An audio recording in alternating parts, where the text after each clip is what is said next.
Suraj, making the news at this time. There are no reported cases of monkeypox in the Caribbean. This from the Pan American Health Organization and the World Health Organization Trinidad and Tobago representative, Dr. Erica Wheeler.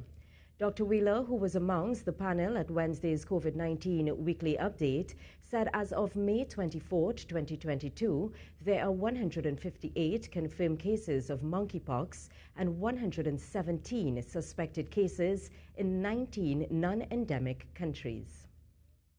We know, however, that there are no associated deaths reported to date. We also know that the samples were confirmed by PCR testing, which you're familiar with from COVID-19, and have been identified as being infected with the West African variant of monkeypox. Dr. Wheeler said extensive research and investigations continue in the countries where cases of monkeypox has been confirmed. She shared signs and symptoms to look for in suspected cases. So any person presenting with monkeypox in a non-endemic country with an unexplained acute rash and one or more of the following signs or symptoms since the 15th of March this year, for example, headache, acute onset of fever more than 38.5 degrees, swollen lymph nodes, muscle and body aches, back pain, profound weakness are some of the things.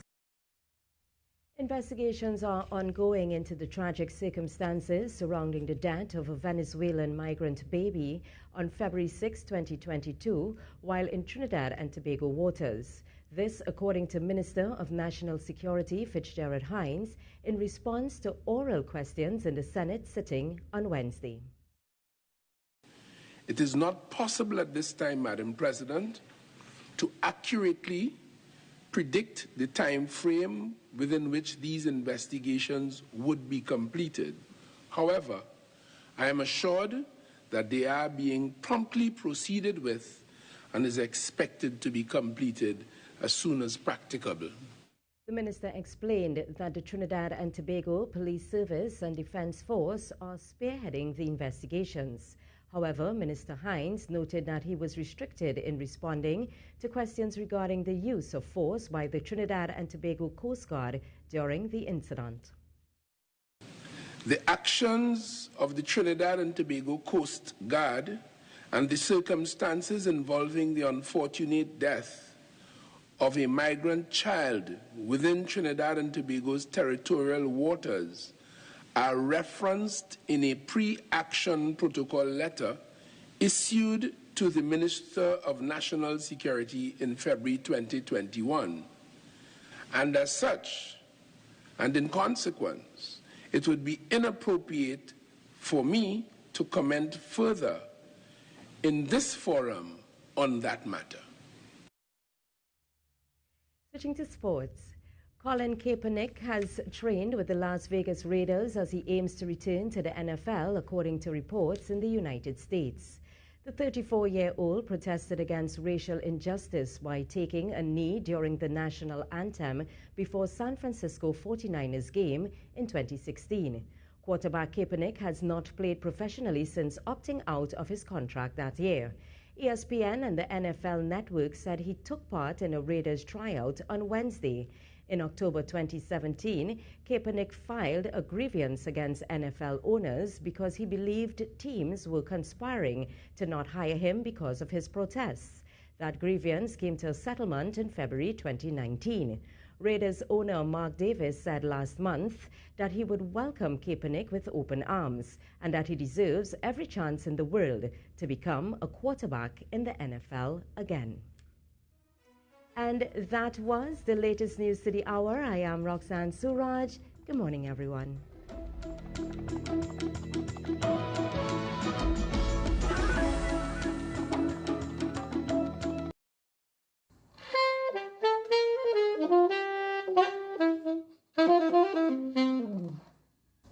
I am Pedro Lozano, and I will be at Suite 100 FM Jazz, a fusion of our music and culture. Go online or to any of our advertised outlets to share in the sweet celebration of our Trinbagonian heritage. Do that now.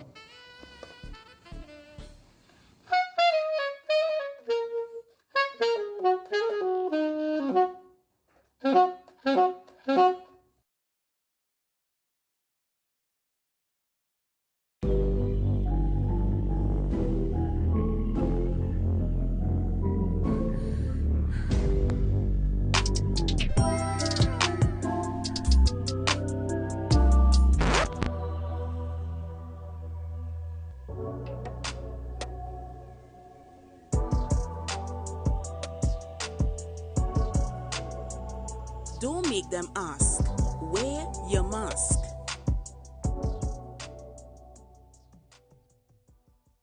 Big savings are at dbesttoys.com under the 10th event. Come on down to our store at Forces flagship MacBean and get anything under the tent for drastically reduced prices. Enjoy huge discounts on overstocked and open box items. Everything under the tent must go. Take up to 50% off on cribs, high chairs, scooters, ride-ons, strollers, potties, dolls and accessories, remote control cars, board games, arts and crafts, and DIY toys, and so much more. From big brands like Barbie, Fisher-Price, VTech, Play-Doh, Cocomelon, Blue's Clues, Leapfrog, Delta Children, and more. From Friday 27th to Saturday 28th May, get everything under the tent for drastically reduced prices. Everything under the tent must go. Don't miss out on D-Best's biggest sale of the season at dbesttoys.com under the tent event. TDT News, committed, accurate, relevant.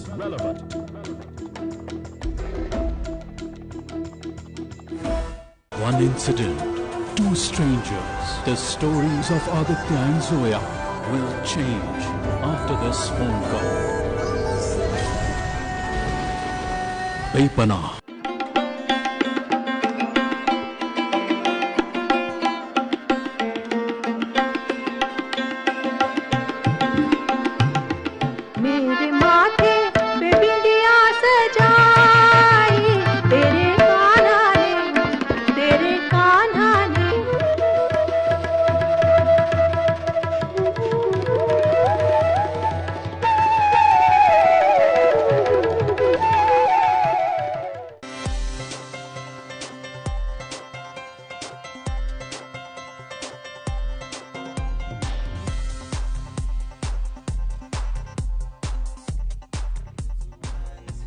Birds that sing in the trees, for the food we reap from the land, and eyes behold the beauty. I'm a beautiful. Good morning to you, Trinidad and Tobago, and the whole world, everybody that's locked on. Thank you guys so much for being here with us. It's a terrific Tobago Thursday here on the Now Morning Show. My name is Raucus, alongside Kimberly D'Souza this morning. Good morning, Kimberly. Good morning, Raucus. How are you? I'm tired. How are you going? I'm good. It's officially the weekend. It is not the weekend, ma'am. We have different descriptions for this weekend thing. Weekend. I always steal an extra day, so my weekend begins today, so it feels good. Feels good. I think we have two different meanings for what weekend means. It means that the week has ended. The week has ended. The week has not ended. We still have a whole day to go again. A whole day where you can, you know. Two. We have the rest of today, like today now start. But that's how it is on a Friday as well, when the day now starts, and so today's the weekend. So how much weekends it really have? What do you mean? You say that's what's done on Friday as well, so there's a it's 3-day either weekend. Tuesday or it's Friday. There's a 3-day weekend, so every today's weekend my is a Friday. 3-day weekend for you? Yeah. Doesn't mean that I do less work or anything. It just means that I steal an extra day for me. Today's the day I can finally start to come down and, you know, continue before we start back up on Monday again. Good. Am I quite up? Yeah, I'm quite up on clearly up there, so you need to come down from there. But, you know, let me start with some local good news this morning. Yeah. There was a gentleman, unfortunately, I didn't get his name, and I don't want to lie about his name, but the fellow who was selling the chow. Chow man, right? yeah. Turned out that, you know, people were calling that he was removed from wherever he was, and they were charging him and stuff like that. And, you know, he was saying he's just trying to make ends meet, you know, trying to get an opportunity to work. And Councillor Kwesi Robinson, chairman, he reached out to the gentleman, and now he's organizing for him to have a space in the Eddie Hart grounds for him to be able to sell his chow there legally, and, you know, be able to earn a living. Yeah. So, you know, I want to say congratulations to both the young man and to Kwesi, because you know, being able to see something like that happen on social media and respond to it, like a lot of people would respond negatively, say, well, we're doing this, if you want to do the thing properly, do the thing properly. Yeah. But seeing an opportunity, Casey was able to give him a chance to be able to say, all right, this is what you need to put things in place to do it properly. Well, and also too, because I see that the young man, he was coming out and saying he knew he was wrong, because where he was selling, everybody who's selling illegally, he knew he was wrong, He knew he was wrong because he had been moved before, but he was trying a thing and he went back or whatever, fine. He said he was very, very upset when the police came and removed him, and he did use the obscene language and that sort of thing, so he stands by the decision, he gets his charges or whatever. And I saw the meeting with the chairman of the Tunapuna Piakura Regional Corporation, but apparently they are holding off on that. Apparently the young man wants to open up something closer to home, and so Mr. Robinson told him, well, okay, fine, no problem, whenever you're ready, we have a spot here for you. So in further conversation, I saw the picture of the meeting with the two of them, and he was saying that, you know, if anybody else wants to jump on board to assist, like this, I'm giving him the options saying out. But because of course, you know, Kwesi is very, very active on social media. He tweets in like all the time. Good morning, Mr. Robinson. So while I was monitoring it as well, I saw that the final update was that the gentleman wanted to open something closer to home, and so Mr. Robinson was like, no problem, whenever you're ready, your spot is here. So I think that was the final outcome of that. So yeah, but it's good news. Either way, it's good news because it's a teaching moment and it's an opportunity for, because you know, you can just write off a young man who's been charged and you know you're doing something wrong and you continue doing it, and it's so easy for us to just write them off, but instead of using the opportunities and the moments as teaching moments. I think that's very important. And to uplift them as well. I mean, another good news, Ruckus, I saw that the Parliament put up some pictures of the first wedding that they have at the Red House. Technically, listen, it's not the first. No, hold on, let me finish. After the pandemic, since 2020. So since 2020, this is supposedly the first, and we have some pictures here of the lovely couple. It's actually on the Parliament page, so I don't know what Parliament said. And they got married. Here they are in wedded bliss, and they're saying that it's the first wedding that they had since 2020. Yeah. So since 2020, because I know in 2020 they had a big time wedding. Yeah, the sun. In the Red House. Of course. I just saying. No, I mean everybody knew about it. Right. Everybody knew about it, but so we just had another one. I mean, like, you remember a long time how people used to be like, I go in the Red House and get married. Yeah, and it was go down by the Red House and get married. And get married. Like it's a low-key affair now, boy, but not anymore. Our Red House has been upgraded. Listen, and it's real nice. That rotunda, and they were able to obtain, like to retain some of the architecture and stuff. It's beautiful. Really, really nice. It better be for the amount of money it costs. So moving along, and I was checking out the story about this young man in Texas who went on this rampage and killed all these children, all these people. And one of the things that stood out to me yesterday, like I saw the news, it happening in the news all the time. Every news story they run and something about it now. And I realized that now they've sparked all this conversation again about gun laws, right? So I mean, the conspiracy theorist in me can't help but wonder, you know, at what point are we going to actually acknowledge that this gentleman turned 18, walked into a gun store and purchased a gun, and then went on this rampage? Like the fact that it's so easy to do that, and it's so much easier for him to be able to access a gun to go and kill all these people than it is for, let's say, a woman to have an abortion, or something as simple as that. It's a mind-blowing to me, because the Republicans who are pro-gun law, who are pro-guns, are saying, instead of saying, well, let's you know, make the gun law stricter so that you need to pass certain tests to be able to qualify for getting guns. Instead, they are turning now and saying, maybe we need to have more armed security at these schools. Maybe we need to have armed security in front classrooms. And I said, but sir, that is, at what point do we draw the line? But wasn't there a conversation about teachers also being armed with guns as well? That's what I'm saying. Yeah. It's like they keep taking the conversation to the furthest extreme, rather than saying, let's try and prevent this from happening. They say, no, let's just arm up everybody, so everybody have guns. But isn't it written in their law that they have a right to bear arms? Well, yes, having a right to do it doesn't mean that everybody should be able to do it. Just so. It should be a criteria as to which, all right, yes, you have the right to, if you pass these criteria. Of course. Like, you know what I mean? You can't be mentally unstable and walking around here with guns. Come on, man. I mean, that's how it's supposed to be, but we know the world doesn't work like that. And the powers that be, once they are in power, they're going to sway the laws to their liking, and that's how it is. But That's the thing, is that the Democrats are in power now. No, but so still, I mean... one would think. But then, that's the game of politics. That's the Game of Thrones. Ladies and gentlemen, today we have a fantastic show in store for you. It's Tobago Thursdays. I don't know if you remember Bitter Cassava. We spoke to the director, I believe, yes, of Bitter Cassava, and he, was telling us about the great show that they had in store. We got fantastic reviews when it happened in Tobago, and guess what? It's coming to Trinidad. Yes, I'm absolutely sure it's going to be coming to Trinidad, because the Tobago Performing Arts Company has already touched down. They're already making their way to wherever they need to be in order to be ready for this weekend when it launches, and then next weekend they continue. So this weekend it's down in South in Naparima Bowl. Nice. And next weekend it's going to be at Queen's Hall. But this morning we'll talk a little bit further about that. I have representatives from Queen's Hall, Naparima Bowl, and from the Tobago Performing Arts Company. Ooh, that looking like a nice conversation. It will Looking be, forward to that. Yeah. I know also we are going to be talking about the ODPM. They partnered with Timor, and they're going to be holding a public awareness campaign or public educational caravan. Of course, Raucous by next week is June, and of course with June is the rainy season. Well, the rainy season done here, apparently. Exactly. So we're going to be talking about, what they're doing in Tobago and how they can educate the public about basically what to look out for, how you can protect your homes and that sort of thing. We're also going to be talking about toxic relationships. Looking forward to that conversation. Right, for our Body and You segment, we're going to be talking about toxic relationships. I mean, we have been discussing at length some of the red flags to look out for and how you can know, that you are with somebody who might be a little volatile and you may need to look out for them. So I'm looking forward to that one, I must say. A little volatile. I love how you say it. It's not just about the person being volatile. The toxic can come in so many ways. This morning I hope to learn. True. And then you can be toxic as well. Remember, we were talking about that.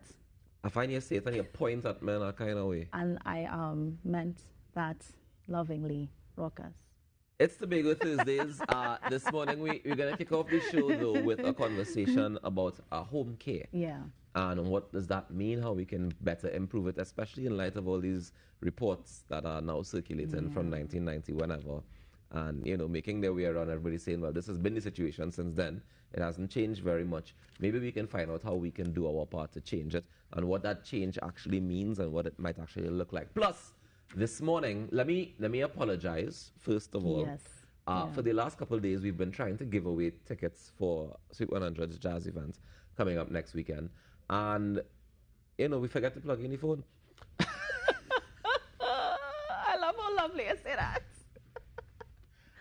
That's not what really happened. But there was a software malfunction. And technology sometimes doesn't work always in your favor. Of course. And unfortunately, we were here waiting for you all to call. And Ole was trying to call. And as I know you in particular, you was trying to call. And Raucous bad them up yesterday. Well, if all you don't want the ticket, I'll keep the ticket. You bad them up, That's Raucous. why I apologize. I can be a grown-up about it. I can apologize. I'm sorry. But this morning, we organized the software, we reboot the thing, and it's had to restart it sometimes. We test and all kind of things. We're hearing everything. So. If this dude this morning, it's a whole other problem. But we're giving away a ticket. Can we give away 3? Leslie, can we give away 3 to make up for the last 2 days? We can see. We'll find out if we can give away more than 1 this morning to make up for the last 2 days. Yes. But we'll see how best we can organize to fulfill that mandate. And this morning, it's going to be a great morning. It's Tobago Thursdays. You have nowhere else to be. Grab your cup of coffee. Go make our next one if you need to. Yes. Grab your breakfast. You're coming back with your spotlight. Stay tuned. It's in our morning show. At TTT, our journalists are on the ground, seeking the facts and reporting on the people, events, and issues that affect your life. We have Trinidad and Tobago covered. From Citrus to Charlottesville, Crown Point to Moruga, our news reaches further on any smart device. TTT News, first at 6:30 p.m. Follow us on social media at TTT Live Online. And for the latest updates, log on to www.ttt.live. TTT News, committed, accurate, relevant. TTT News, nightly at 6:30. Greetings, I am Lou. And I am Muhammad. And we are Freetown. And we will be performing at Sweet 100 FM Jazz. June 4th at the Hyatt Waterfront. Can you feel the love that's in the air? If you feel it, let me hear you say. A fusion of our culture and music. We will be coming with all our vibes, all our love, and all our stories for every single one of you. Love. Respect.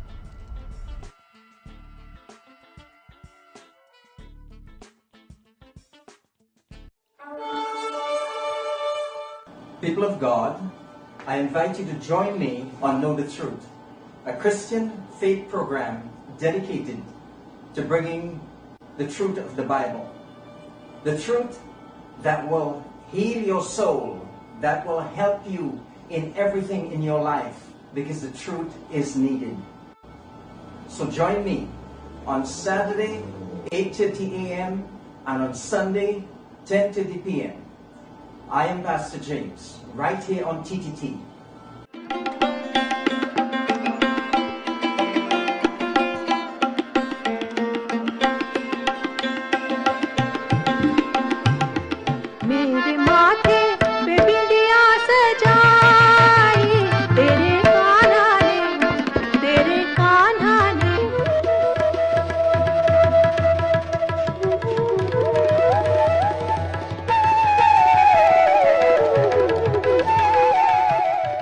I may not be right for you, but I'm right for somebody. It's your girl Didi, and we are back with another episode of We Outside. You know we have been hitting you with events week upon week.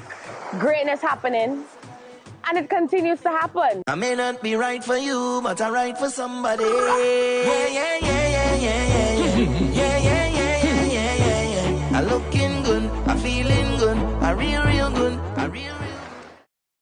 Jazz, a fusion of our music and culture. All here, June 4th at the waterfront. It's all about jazz. Shout out to the whole 200 family. Fan man will be there. Come and listen to some jazz.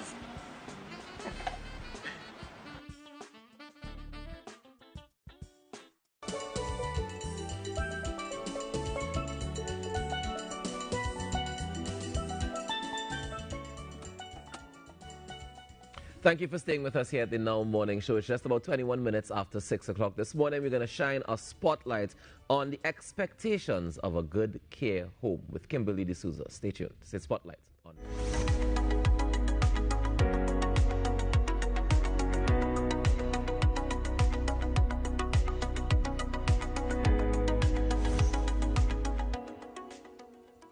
Now, Minister of Health Terence Dial Singh chaired a virtual stakeholder meeting on geriatric homes on Wednesday to address issues surrounding the registration of geriatric homes throughout TNT and the health and safety of their caregivers and residents. And with me to talk more about these homes, particularly what we can expect from a good care home, is healthcare consultant Ms. Donna Jackson. Ms. Jackson, good morning. Thank you so much for joining us on Now.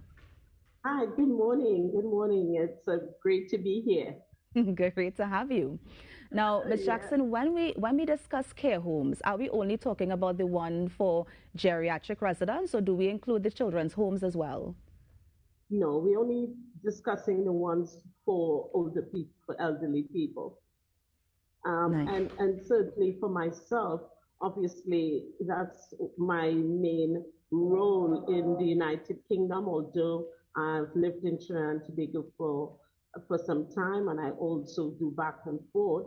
I do most of my consultancy in the UK, and really here to share some of the good practices and working with some of the consultants here to assist them in improving services for care homes and geriatric homes in Trinidad and Tobago. Now, Ms. Jackson, before we go into what can constitute as a good care home, I mean, what are some of the residents we usually see at these homes? Because the understanding is it that those who may have been left behind by family or relatives, or is that usually the case? Yes, it is. And obviously, you've got elderly people who might suffer with dementia, and there are different forms of dementia. You might have elderly people who have a physical disability. You might have an elderly person who might have a learning disability or even autism. Some of them might have eating disorders. So they do have different, what we call service user bands or groups. And so for the care sometimes has to be different, and the care has to cater for their individual needs and their individual sort of category or bands. Yeah. Now, Ms. Jackson, as we're talking about those individual needs, then it means that there's certain things that you must look for in a good care home, of course, before leaving your relative there. Can you share some of those things with us? Yes, certainly. And for all countries, including Trinidad and Tobago, you do have standards, and these standards are set by regulations. In the UK, we are regulated by the Care Quality Commission, and they set the regulations that form the standards. And in Trinidad and Tobago, it's done by a director of social services, and they set the standards. In the UK, we have minimum standards, and we call it fundamental standards that a care home must have. And basically, you as the care provider have to have these in order to register, to supply these services. And one of the first things in these fundamental standards is what we call person-centered care.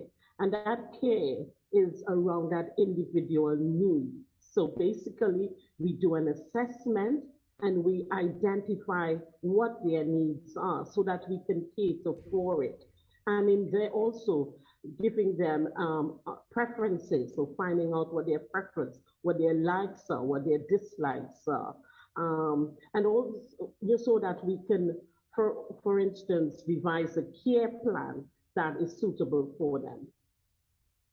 And so because it's so important to ensure that we understand their needs, is there an association that actually checks in with the home to ensure that these criteria that they're met? Well, in the UK, definitely, the Care Quality Commission, that's one of the things that they do. They do monetary inspections to identify if there are any risks, to identify that you are embedding those regulations and standards in your care home. I'm positive they do that also in TNT, Director of Social Services. Probably not as frequent as they should, but it is there. Now, Ms. Jackson, I'm also wondering about the staff at these homes. I mean, the geriatric community, they are among the vulnerable, one of the most vulnerable groups in society. So how do we ensure that the staff is actually ready and equipped to deal with this group? Training is so important. And I think one of the things for care providers is that there is a possibility that training sometimes is only given at the initial stages. But training is so important. It's a constant thing. And one of the things care providers should do is cultivate a learning environment whereby training is constantly given in terms of identifying abuse, in informing carers more about what is dementia, and so many different things in terms of looking at risks and making risk assessments. There's so much training involved with caregivers, not just that initial stage of them getting qualifications to get them into a job, but it's ongoing training, including supervision and appraisal. Now, as you mentioned, I was just about to ask Ms. Jackson, because I have to broach it. I mean, there may have been instances of maltreatment at these homes. I mean, how do we deal with it if it is a patient come forward and say that they've been mistreated? And I mean, who do they take it to or this complaint to in that case? Well, obviously each regulator, each sort of organization that is in charge, and obviously here in the UK, we do have policies and procedures in place. And one of the first things they do, depending on the type of the abuse, if it's an assault, if it's a safeguarding incident, you inform the manager, you inform 999, you inform the regulators. And one of the things we do is encourage this kind of openness, and we call it the duty of candor, whereby we don't go with a sort of blame culture, but we encourage people to come out if they recognize any form of abuse or they're not sure, that they come out and they say, what is happening so that it can be addressed. And certainly, there's so many types of abuse. It comes in all different forms. And so it's quite important that caregivers are trained to the different types of abuse, so that they understand what it is when they do see it, and they know exactly what to do. So care providers should have procedures and guidance in place so that caregivers can follow that if they need to report, a situation. And for caregivers, just be calm, be collective, and write things down so that you be able to pass factual information to the people who will be able to address the situation. Now, Ms. Jackson, you mentioned that there are certain types of abuse at these homes. Do you mind sharing a few examples of those? Yes, so basically you've got what we call, there's financial abuse, there's sexual abuse, there is things like assaults, safeguarding. There's also restraint. That is quite what should I say? I want to say a popular one, even in the UK, in terms, because care providers do not have the right resources, the right support in dealing with an individual client. So, or across here, you call them service users or patients. And so forth, they come up with restraints that sometimes can harm an individual, and it's not humane. But they're not quite sure what support to give. It could mean that the caregiver hasn't been trained as to how to deal with someone who has severe dementia, and find that the only option they have is to use restraint that could be harmful to the client, to the patient. So there are different types of abuse, and I've named a few of them. But there is training that can really go into the nitty-gritty of these types of abuse and what support and what we need to have in place to address this. So then, Ms. Jackson, then how then can we make the residents at these homes a bit more comfortable and, be able to feel a bit more safe at these homes? I think one of the things is to ensure that at least the standards, the minimum standards that are given legally are embedded within the organizations. And in the UK, there are key things. There's person-centered, there's dignity and respect that we need to be giving our elderly people, treating them equally, giving them support, still promoting their independence. There's issues around safety to ensure that there's minimum risk. There's issues around safeguarding, and we talked a bit about that in terms of abuse and ensuring they are not neglected or the care is degrading of any kind or restraints. And also there are things around staffing. So whether staff are recruited, you have a recruitment process, and where checks for staff are done. In the UK, we do criminal checks, we do character checks, we ensure that they have the right qualifications, the competences, the skills and experience, and there's some sort of passion as well, because you have to remember that we are dealing with humans. They are human beings. Although they might be old, some of them are still very articulate. They're still very sensible in their conversation, and they just need some support physically. So if we ensure some of these things are embedded within our service, I think we'll definitely be delivering at least that minimum standard of care. Now, Ms. Jackson, and finally, did you also work as a healthcare consultant while you were in TNT? No, so I started off in the UK in setting up a number of care homes. I also work in terms of ensuring that these care providers are registered with the regulator. And so now I'm also, although I'm still in the UK, I am working in Trinidad, and I'm working with an organization called Island Living Company Limited. They're based here in Tobago, founded by Mr. Nigel Walcott. So I'm doing a lot of training with them for caregivers. We're looking at improving the services of care homes and a number of aspects around care providers. Okay, because the reason why I asked, I would have liked to get the comparison between TNT and UK, just to see if it's different, if it's similar, you know, that sort of thing.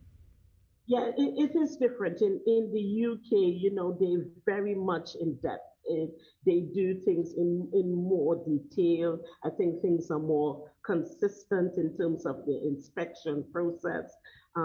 Their policies, you have to have policies and procedures and guidance. They take very training for caregivers very seriously. It's constant training. It's not one-off training. They're training throughout their time that their work. Supervision is also quite a big part. So there are some clear differences, yeah. But I'm here to ensure that I'm able to share some of it as we improve our services for our elderly citizens. Of course. Ms. Jackson, thank you so much for joining us and just sharing a bit about, you know, what we can do to safeguard the, you know, the health care for our older residents. So thank you so much. Thank you so much for having me. Thank you. And that was Miss Donna Jackson, who is a healthcare consultant all the way from the UK, just sharing some of the things that we can put in place to ensure that we have good care homes for our geriatric residents. You're on the Now Morning Show. We're going to take a break and be right back. Stay with us.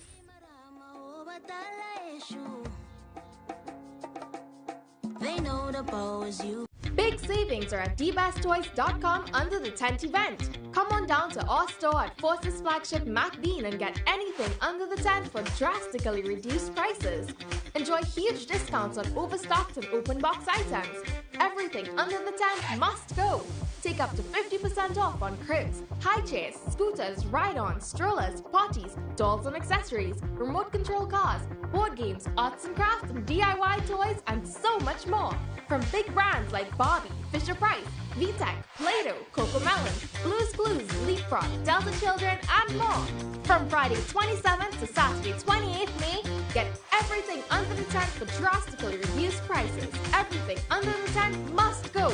Don't miss out on D-Best's biggest sale of the season at dbesttoys.com under the tent event. Welcome to the 53rd General Assembly of the Caribbean Broadcasting Union from August 15th to 17th at the Magdalena Grand Beach and Golf Resort in beautiful Tobago. This year's theme, Media and Information Literacy. Tobago is a smaller sister in the twin island republic of Trinidad and Tobago, nestled in the heart of the Southern Caribbean. Enjoy 116 square miles of historical sites and award-winning eco-friendly land and marine spaces, including the magical Nylon Pool. And you're just a ferry away from a Trinidad adventure. Our warm hospitality, rich cuisine, and unique traditions will inspire you to extend your stay. Tranquil Tobago is where the Caribbean connects for the 53rd CBU Assembly. To register and enjoy discounts on Caribbean airline flights, visit www.caribbroadcastunion.org. Come and experience beyond ordinary. It's your girl Mauricia Kagan, and I'm here to invite you to a musical experience, jazz, a fusion of culture and music, and it's happening on June 4th, 2022. And guys, Trinidad and Tobago, the cast is extensive, and I, Mauricia Kagan, will be gracing the stage with none other than the legend Carl Beaver Henderson. I am excited. So if you need more info, Sweet 100.1 FM, you can log on to their Facebook page, or you can tune into their radio station. Trust me, the ads play like every 30 seconds. Log on, get your tickets, come on down. It's going to be amazing, an amazing evening of entertainment.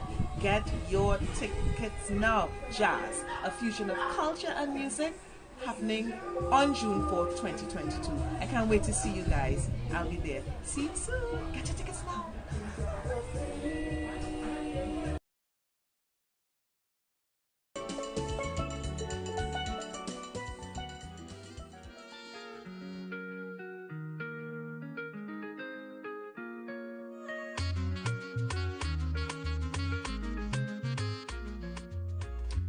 Just about 20 minutes before 7 o'clock. Thank you so much for being here with us inside the Now Morning Show. Kimberly, how are you doing this morning? So far, so good, Anoroka. So far, so good. I think it's always interesting when we can have conversations, especially surrounding things like homes. Yeah. Because it's information that I think a lot of people have a perspective on and a concept of how it is and how it should be and how it might be and all of that good stuff. But oftentimes we don't do the necessary research into it before we tend to put our loved ones there. But I think that it's important for us to get that information and know what you want, what you stand for, where you stand and all that thing, and what you hope to achieve out of it.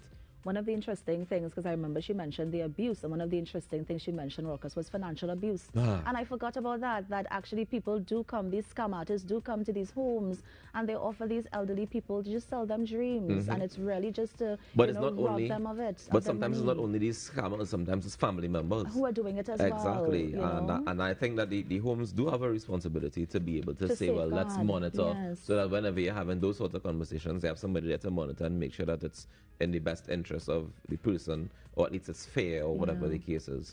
And oftentimes, I mean, I think that a lot has changed in our geriatric home system, but I know that it's not perfect, and it could always be improved. It could always be improved, and I think that was one of the good things that that Minister Dial Singh did yesterday when he had that stakeholder meeting, right? It was, of course, to improve it. I know that a lot of focus was placed on the homes at the height of the COVID-19 pandemic because people were wondering. I mean, they are in close capacity. They are, they really don't have a personal space per se. And so there was a lot of concern about what if there is a COVID outbreak in a home, how many would be affected. They are vulnerable as well, so there was a lot of concern about it. But I know the ministry had a very aggressive program to go into the homes, but again, they were stopped by the fact that they needed to get approval from the relatives. Family members, yeah. One of the things that the minister also said yesterday was that from June 1st, we're no longer going to need the TT travel pass. I know lots of people seem to be excited about it. I don't understand the excitement. Why is there excitement? So there's the excitement because there's not going to be any more travel pass in terms of that you don't have to be vaccinated to come in. All you need to do is to present a negative PCR test or a negative antigen test 48 hours before. So the anti-vaxxers are rejoicing because you no longer need to show that. I saw you rejoicing just now. Does that make you a No. I was just rejoicing because so many people are going to be coming back in now. You know what I mean? And the economy is opening back up. We want the money. and I even sugarcoating it, Rockers. We want the money. We need it for the economy. So I think one of the things is that you no longer need that vaccination card stating that you have been vaccinated against the virus, but you do need the negative PCR and antigen test. What I found was interesting, though, is that you don't even need that as well. You don't even need the negative antigen or PCR, but if you come in, you will be, you have to go into state supervised quarantine, meaning you have to pay to stay.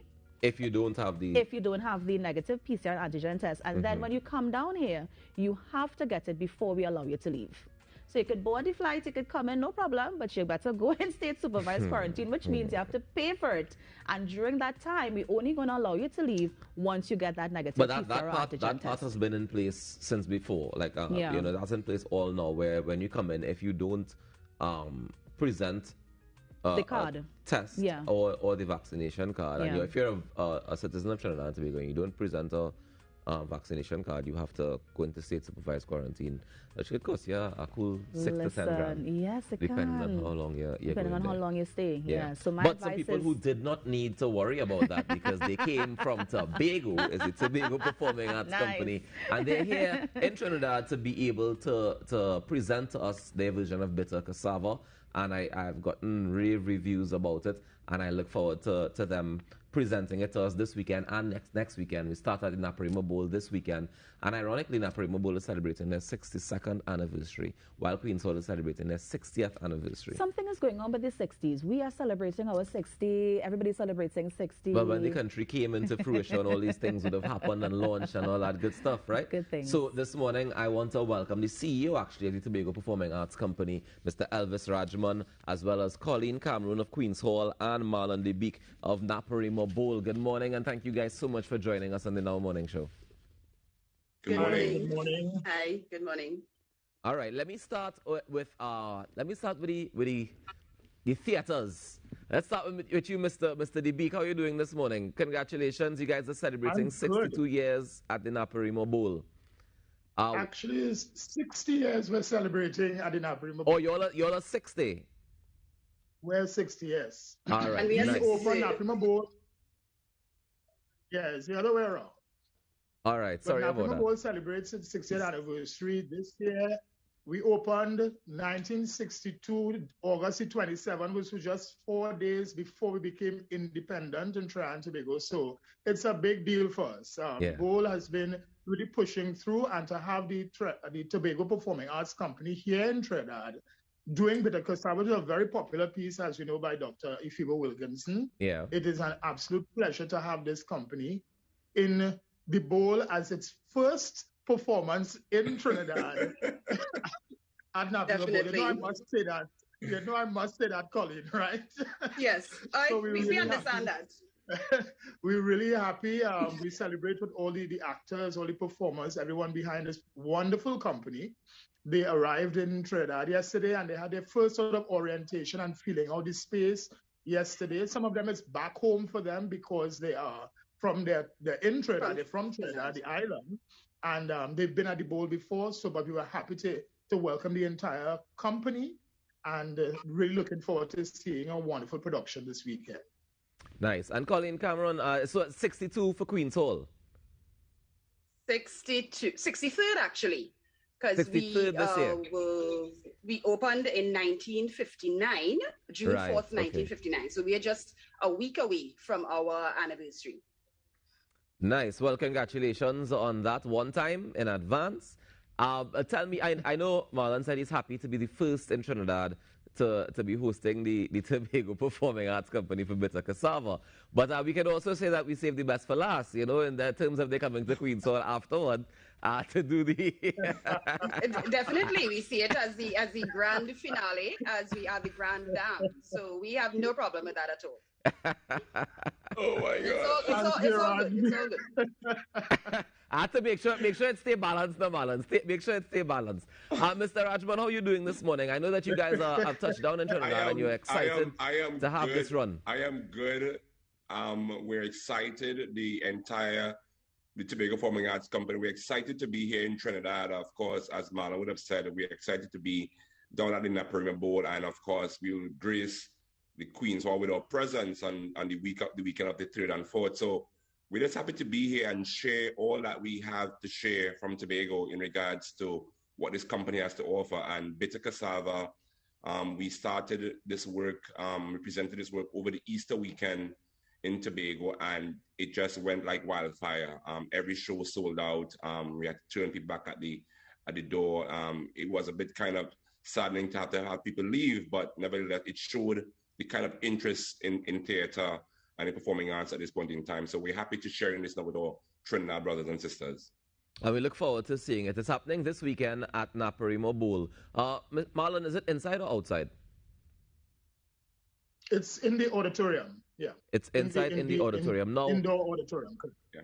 During the height of the pandemic, or when we were allowed to go back to theaters and, you know, do the 50% capacity and stuff like that, both Naparima Bowl and Queen's Hall were able to facilitate events in different capacities. I know that Naparima Bowl utilized a lot of the outside the outside area. Amphitheater. The amphitheater. That's the word I was looking for. The amphitheater area.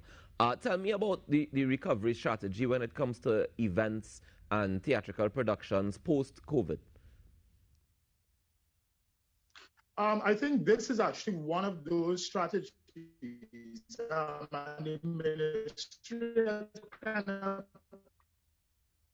put it in a guideline for us, meaning that collaborations is producers to put all that in the shows going. So collaborations is something that the board has been looking at, even in the pandemic, even in the earlier part of this year, but we will continue doing that sort of collaboration, meaning if there are key signature productions that we believe that we could partner with, and that producer comes on board, we could get that show going. We try to work very closely with the producer in terms of sort of hand-holding experience. All right, Marlon, you seem to be breaking up a bit there. I don't know if you're having connectivity issues or what, but let me jump across to Colin. Colin, as the person responsible for the foreseeable future, and once we cite TPAC and others, we will do that continually. Sure, no problem. All right, Marlon, thank you. Now, Colin, as a marketing and bookings coordinator at Queen's Hall, I know that you guys made some changes as well during the pandemic in terms of opening the Garden Theatre, for example. Tell me about how the role that Queen's Hall plays in terms of cultural tourism, be it domestically or for people who want to come into the country. Yes, so actually the Garden Theatre is our refurbished courtyard, so the space was always available.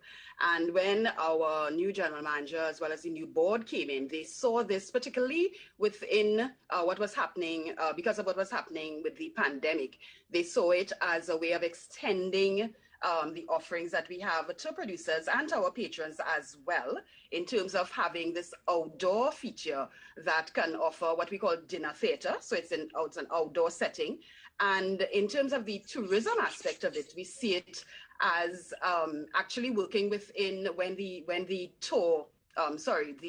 cruise ships and so resume. We see it as an offering that we can have, because we know that normally they come in sometimes for a day.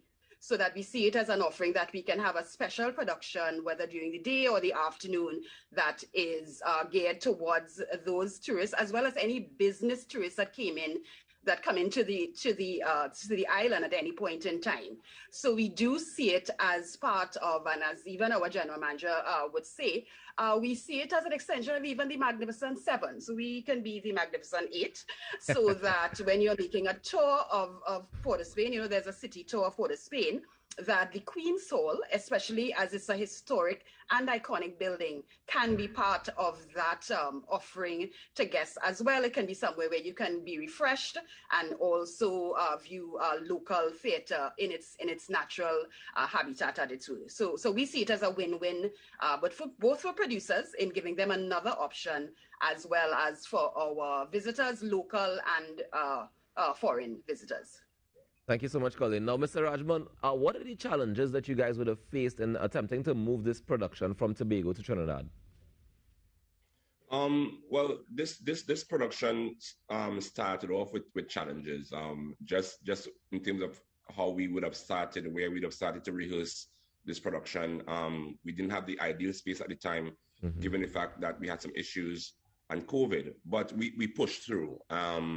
Moving, of course, 60 plus cast members from Tobago to Trinidad, finding accommodation, adequate accommodation, whether it be in the south or in the northlands, and transportation back and forth, making timelines in terms of tech rehearsals, because we have several things we're working on. So it's just a time issue. I know the team is pretty tired, because we got back in just around like 10:30, 11 last night, after a very long day at the Naparima Bowl. But they're all excited and they're all geared to go. So with all the challenges that we would have had, it's nothing compared to the excitement we feel to be touching on the Naparima Bowl stage this weekend, and of course on the Queen's Hall stage next weekend.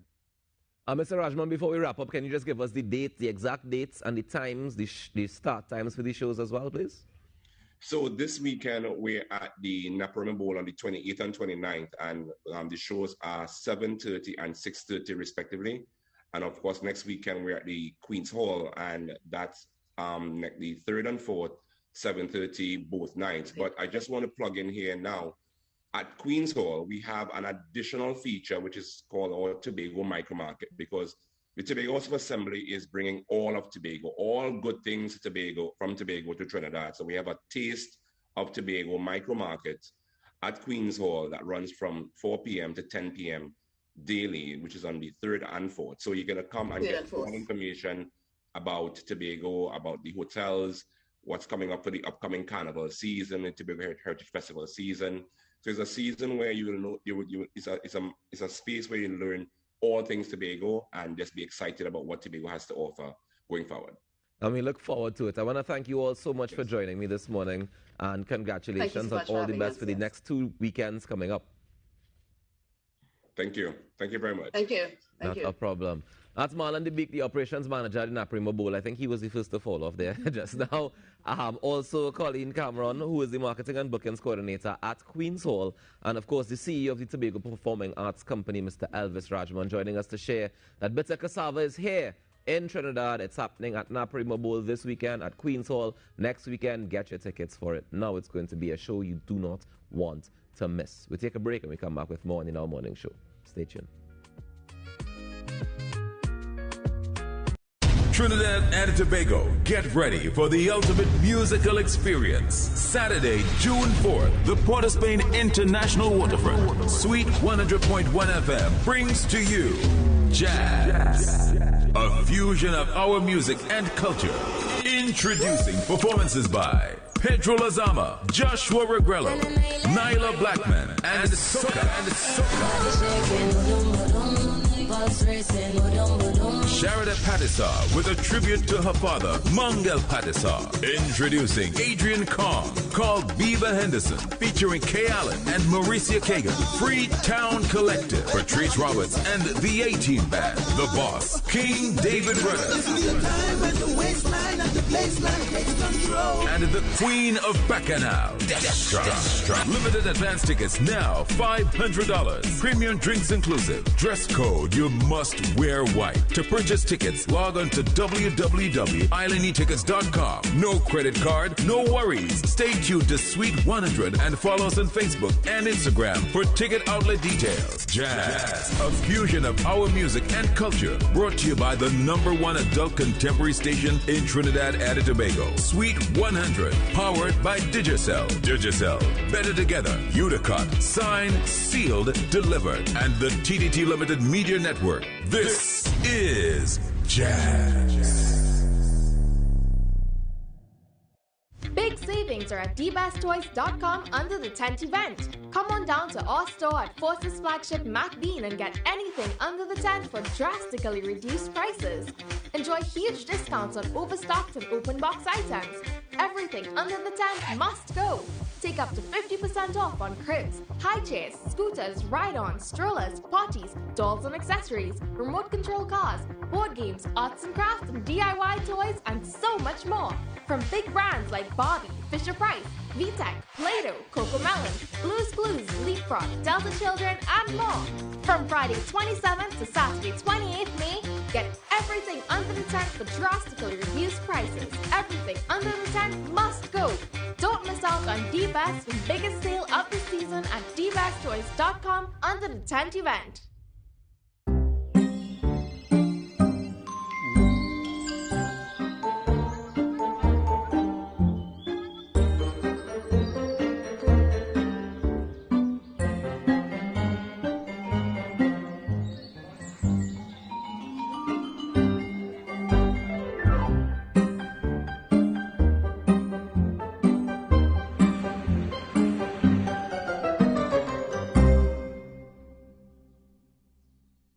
TDT News, committed, accurate, relevant.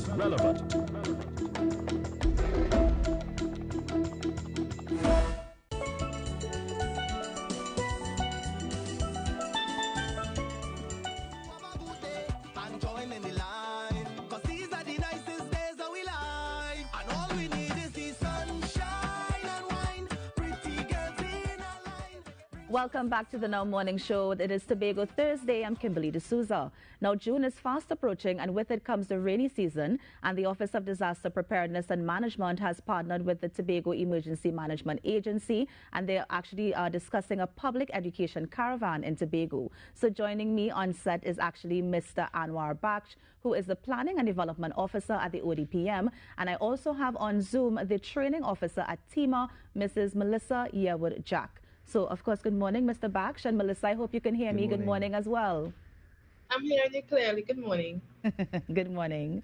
Now, I'll start with you first, Mr. Baksh. How did this partnership between the ODPM and TEMA happen? You know, so disaster management is everybody's business, and therefore we must all be inclusive, we must be participative, and we must be together. And therefore, Tobago is no different from Trinidad. We're Trinidad and Tobago. And therefore, ODPM as the National Coordinating Agency for Disaster Management within Trinidad and Tobago has that responsibility to ensure that we take care of both islands. So therefore, while we have TEMA, who deals with the response aspect of Tobago for disaster management, we have ODPM that oversees Trinidad and Tobago. We have the municipal corporations and the Ministry of Rural Development and Local Government. So that partnership is always there. It is important that we ensure that we are always engaged with each other to know what we are doing with each other and by ourselves to ensure that our nation is prepared and alert and ready for a disaster should it happen. Nice. Now, the NDPPM, I hope I'm pronouncing that right. What exactly is that program? So National Disaster Prevention and Preparedness Month is a cabinet-declared month for the month of May, which really precedes the wet season, really, to allow Trinidad and Tobago to become actively engaged from all levels in terms of your individual and family, your civil society, your corporations, your communities, your national agencies, as well as your regional agencies to become prepared and ready for the wet and hurricane season. You know, we share tips. It's a real education and advocacy strategy to get persons to become aware of what are their risks, to know their hazards, to be prepared and to take preparatory measures to ensure that your homes are secured, that your community is ready to respond to disaster should there be. Nice. Now I'm heading over, of course, to Mrs. Yearwood-Jack. Ms. Yearwood-Jack, I know that the caravan is coming in Tobago. I believe it's coming tomorrow. I mean, how does it feel to have that caravan across in the island? It feels great. The collaboration has always been wonderful between us and the ODPM. So it was just natural for us to collaborate at this venture. We always work well. So the caravan is at the Port Mall in Scarborough, Tobago, and we are in Tobago responsible for contacting the stakeholders in Tobago for the caravan. Nice. And I mean, like, so what other projects can we look out to? Because I mean, I know that TEMA is on the ground and they're working and they're doing their thing. So how important is it that the partnership is actually happening at this time now? The partnership is, it's very important at this time now. You know, the rainy season and the hurricane season has begun, and we haven't had any partnerships on the books for the rest of the year, but I know that we will, especially because the rainy season has begun. And we partnered or we collaborated a couple weeks ago with the Make Cities Resilient workshops that happened in Tobago and Trinidad with the UN, the United Nations. So I know that going forward we would have no problem partnering in the future. Nice. And of course, Mr. Baksh, I mean, she just dropped that important information there. Can you share some more thoughts on that? Certainly. So Making Cities Resilient is an initiative under the United Nations Disaster Risk Reduction Office, the regional office at Panama for the Americas and the Caribbean. And the intent of that project is to really understand what is the resiliency of Tobago should a disaster happen. So what has happened over the week of May 9th to 13th, we had a delegation from the UNDRR's office in Panama. Now it was a week of activities both on Trinidad as well as in Tobago, but let me focus on the Tobago aspect. We brought together policy makers, local authorities of Tobago, as well as grassroots citizens of Tobago and community members to really undertake a scorecard assessment of Tobago, see where are the gaps, what are the challenges, what are the requirements to make Tobago a resilient island, And this will now be compiled into a report and develop a DRR, or disaster risk reduction plan, for the next 5 years for Tobago. So it's an initiative that ODPM's partnered with UNDRR to bring to Trinidad and Tobago.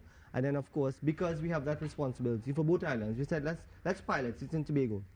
Now, important for us to note also as part of that week was a risk perception study that took place on the island of Tobago, and it's actually the first in the region to take place. It's 1 out of 4 that will be taking place. And this risk perception study allowed persons to understand how do we perceive risk. So as someone who's involved in disaster management, I may think of risk as something totally different, right, compared to someone who has no idea or just think the rain is coming, I don't know what to do. And therefore it allows us to interpret risk and see, you know, what should we really look for in a policy? What should we look for in a plan? What should we put into place to ensure that our people are ready and prepared? Good. Now, Mrs. Yawajak, I'm coming back to you. I know that the TEMA has this CERT, I think is the 1,000 strong program. I mean, are the volunteers ready? Have you at least gotten at least close to 1,000? Because we know the rains are coming, and so we want the island to be prepared. Well, we have on the books close to 600, not close to 1,000 as yet.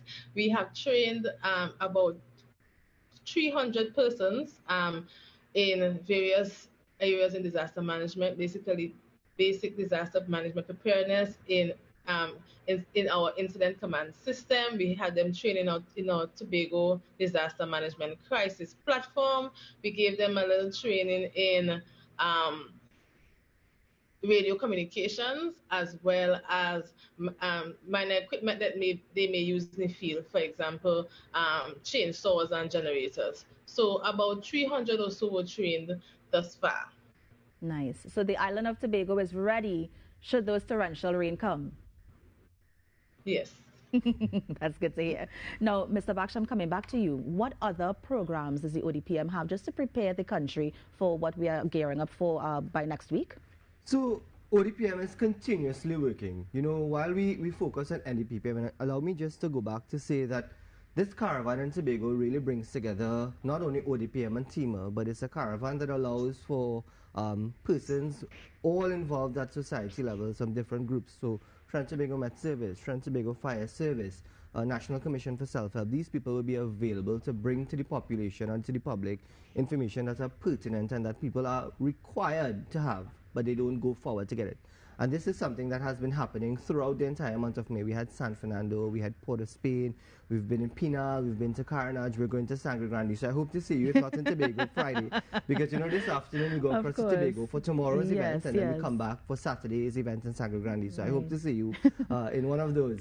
But besides those things, we have a continuous education campaign that's going on. We are available to go to any school that requires us to do a presentation or to become engaged. We have been doing school drills with many schools, and I must support the initiative of school drills to ensure that our schools are safe, because there's a new initiative that we are hoping to bring to Trinidad and Tobago, which is the Caribbean Safer Schools Initiative, to ensure that our children are protected and that our schools are secure during a disaster. So while we have not only the education strategy, there are other big strategic projects that are happening in the background to ensure that we are moving disaster management in Trinidad and Tobago at an advanced stage. Because, you know, the Sendai Framework for Disaster Risk Reduction, we are 2015 to 2030 has laid out priority actions for us to ensure that by 2030 Trinidad and Tobago becomes a disaster-ready and resilient nation as much as possible. And us being the implementing focal point appointed by Cabinet for this must ensure that we do our part. But we can't do our part alone. You know, Trinidadians has this mindset that God is a Trini. I'm sad to say God is no longer a Trini. You know, we have seen it happen. We have seen the time impacts. and time again, yes. And therefore, it's everybody's business. I mustn't be the one stretching my hand alone. One hand don't clap. So I need persons to become involved. Don't just sit and say, what do I do in the event of a disaster? Or my roof is blowing off. The government isn't doing this to me. I need persons to become involved and say, let me take proactive measures and say, okay, I'm going to secure my roof. Yeah. I'm going to clear my drains. You know, we love to say the drains in front of our house belongs to the regional corporation. But it's my drain. If I don't clean it in front of my house, then it's going to flood my yard. And it's going to cause a really, really bad problem, of course. If I don't trim the trees around my house, then the tree is going to fall on my roof. So we have a personal responsibility. And I really, really want to beg Trinidad and Tobago, because it's our responsibility as citizens that we are safe and that we take our safety priority first before we see about our neighbors. So furnish your house before you furnish others. And I love that we're going to leave it right there. Furnish your house before you furnish others. Mr. Box, thank you so much for joining us. And of course, Ms. Yearwood, thank you as well for joining us and just sharing about this public education campaign that's going to be happening in Tobago tomorrow. You're on the Now Morning Show. We're going to take a break and be right back. You know what to do. Stay with us. Jazz, a fusion of our music and culture. Sweet 100 FM. I, Nyla Blackman, will be performing alongside Soca the Band on June 4th for an unforgettable experience. You don't want to miss it. See you guys there.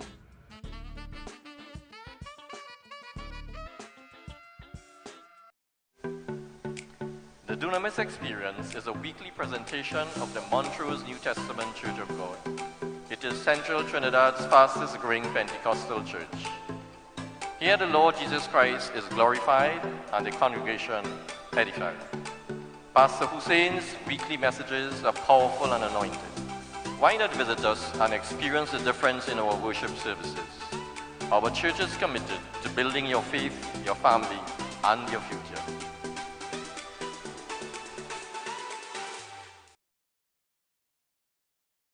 For generations, hard work and good advice have been essential. So when hard work gives me tough pain, I rely on Panadol Ultra that relieves fast 5 types of tough pain. Take good advice. Take Panadol Ultra. For pain relief, we have a Panadol for you. Take good advice. Take Panadol. Hi, I'm Penny Gomez and welcome to Pop. Hey, it's Michaela Pandey. Hey! Oh. And welcome to Pop. Here comes your surprise. Da-da-da-da-da. No way. No way. We wanted to surprise Michaela because we felt that Michaela, you know, the name alone, we couldn't have her and not have you on. Going beyond the headlines.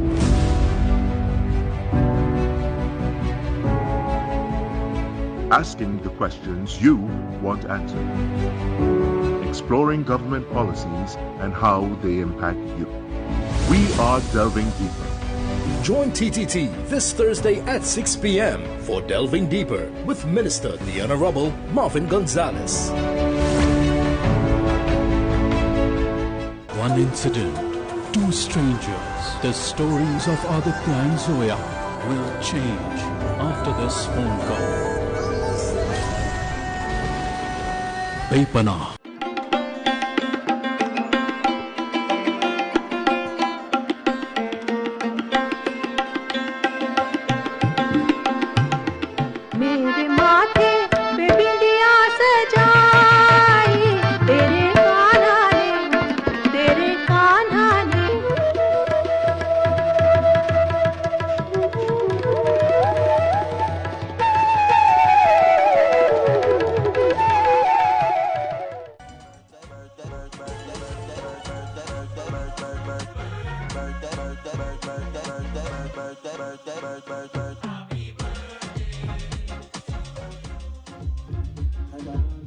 If you are celebrating your birthday today, we wish you a happy, happy, happy birthday. I hope that you have yourself a great day today and you're able to enjoy it to the max. Let me take a moment to say happy birthday to Mr. Zane Rodolfo out there in New York. He's a Trinidadian drummer who lives and works in New York now. And he celebrates his birthday today. So happy birthday to you, Zane. Hope that you have a great day today. Also want to say happy birthday going out to Mr. Adrian Thomas, who celebrates his birthday today as well. So Adrian, I hope that you have a great day today and you enjoy it to the max, yeah?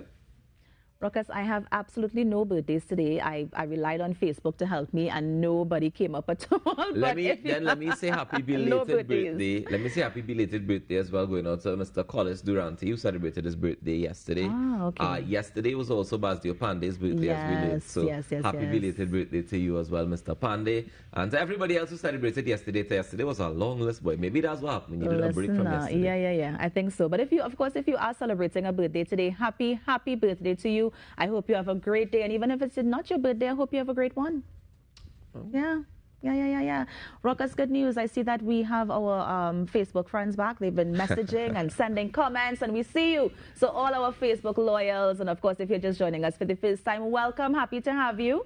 We hope you have a great day as well, and sending a good morning to you. And to the ones on YouTube as well. If we're streaming on both platforms this morning, we say good morning to you guys, and thank you so much for being here with us. Of course, we still have coming up inside the show this morning 1 ticket to give away. So far, it's only 1 only. I ain't got the confirmation for the rest. I'm a batting my crease this morning. I feel I have a man who will be able to give confirmation. You go bring him and see if you get confirmation to give away the ones that we missed for the last 2 days. Or who knows how we could do it tomorrow on Friday. Friday might be a good day to do that, you know. To so just keep waiting. Yep. It's Friday. Give waiting Friday. That's what you call it. Friday. Freedom Friday. Let's give it away. Give it away. Yeah. So, of course, so when it opens back up, are we going to do hard question, easy question? How are you feeling today? How I feeling? Yeah. It's not about me. No, but we have to get the questions. How are you feeling today? We will get the question, don't worry. Hard question, easy question. We go find out. I think it will be based on me. I feel like a medium question might be What's good. a medium? This is not steak we're making here. Well, I don't know, Mita, so you tell me. This is the pescatarian speaking here, so I don't know. But I just saying, we can't give all anything too easy. They already know the lineup. Ruckus is still dying with the meat comment, by the way. Because Ruckus doesn't know what life is like without meat. He doesn't know. He would never try it. That's not his thing. But as I was saying before, I was really interrupted by his laugh. Tyrone, come and get your friend, please. Or come and get this gift, please, because I don't know what's going on here anymore. Seafood is life. Okay? What? Seafood Food is life. Seafood. Really? Yeah, you went there?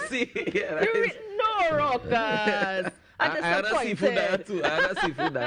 But it's seafood whoever I see, I eat it. Yeah. Thought so. Can't believe you went there. Really? Sorry. It's that kind of morning this morning. Don't worry.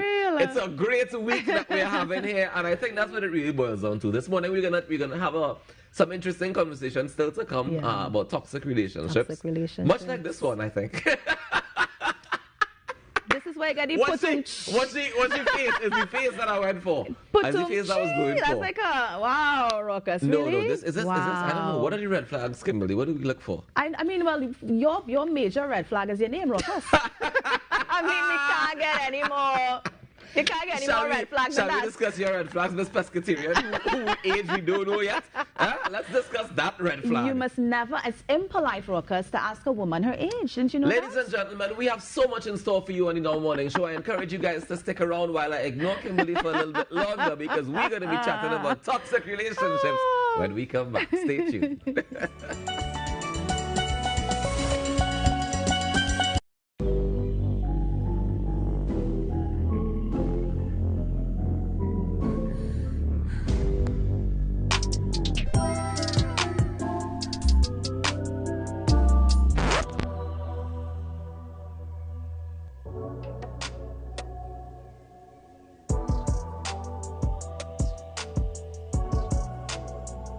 Don't make them ask. Wear your mask.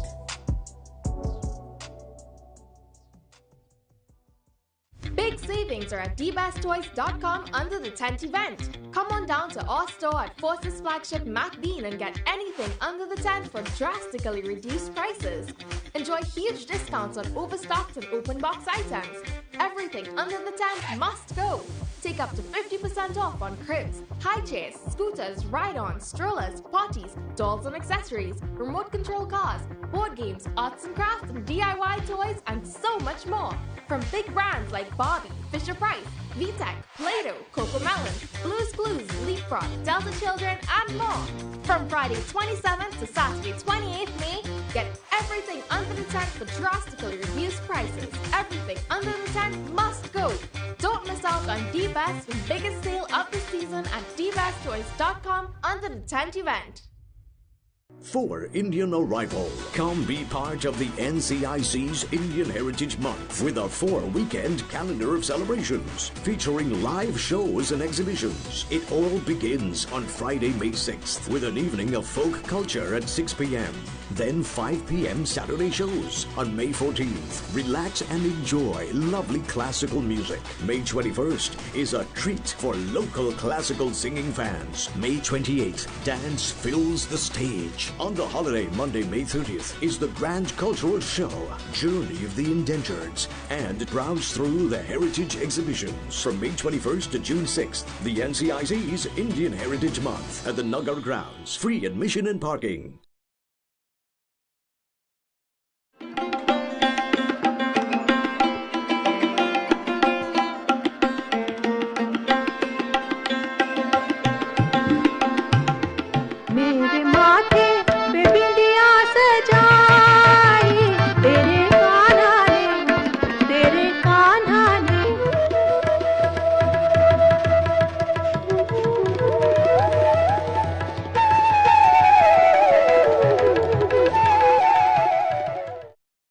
Jazz, a fusion of our music and culture. Earlier, June 4th at the waterfront is all about jazz. Shout to the whole 300 family. Pan Man will be there. Come and listen to some jazz.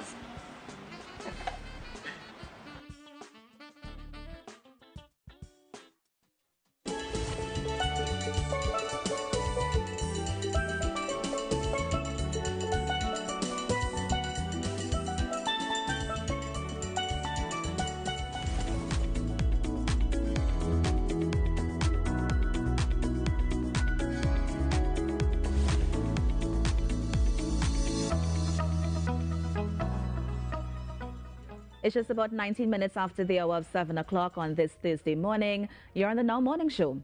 Now, we're actually going to be talking about toxic relationships in this segment because there has been an increase in the number of gender-based violence and domestic violence incidents, and we thought it important to discuss some of these toxic relationships, especially what it could look like and some of those red flags, and what to do if you're ever in a similar situation. So here to talk more about this is the counseling psychologist at Enrich Life, Mrs. Rhonda Thompson-Benjamin.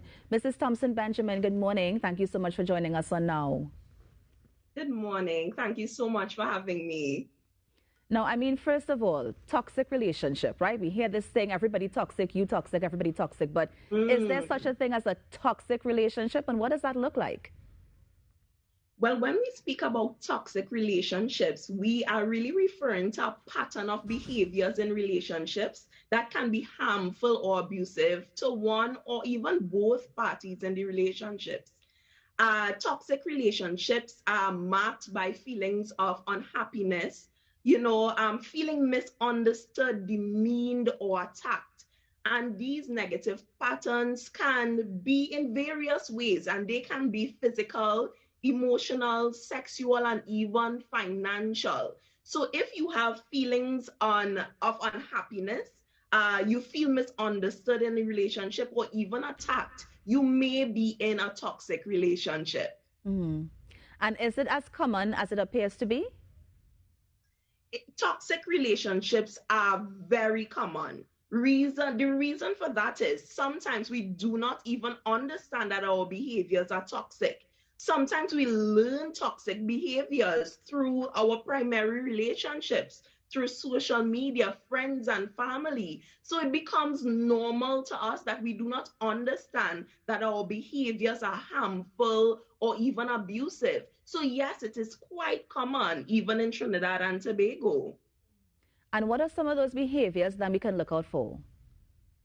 So when we talk about toxic relationships and understanding those red flags, I think one of the primary red flags that we should look out for is that inconsistency. So these persons or the behaviors rather, they are extreme. So one day this person might love you and adore you, and the next day they hate you, they want you out of their lives.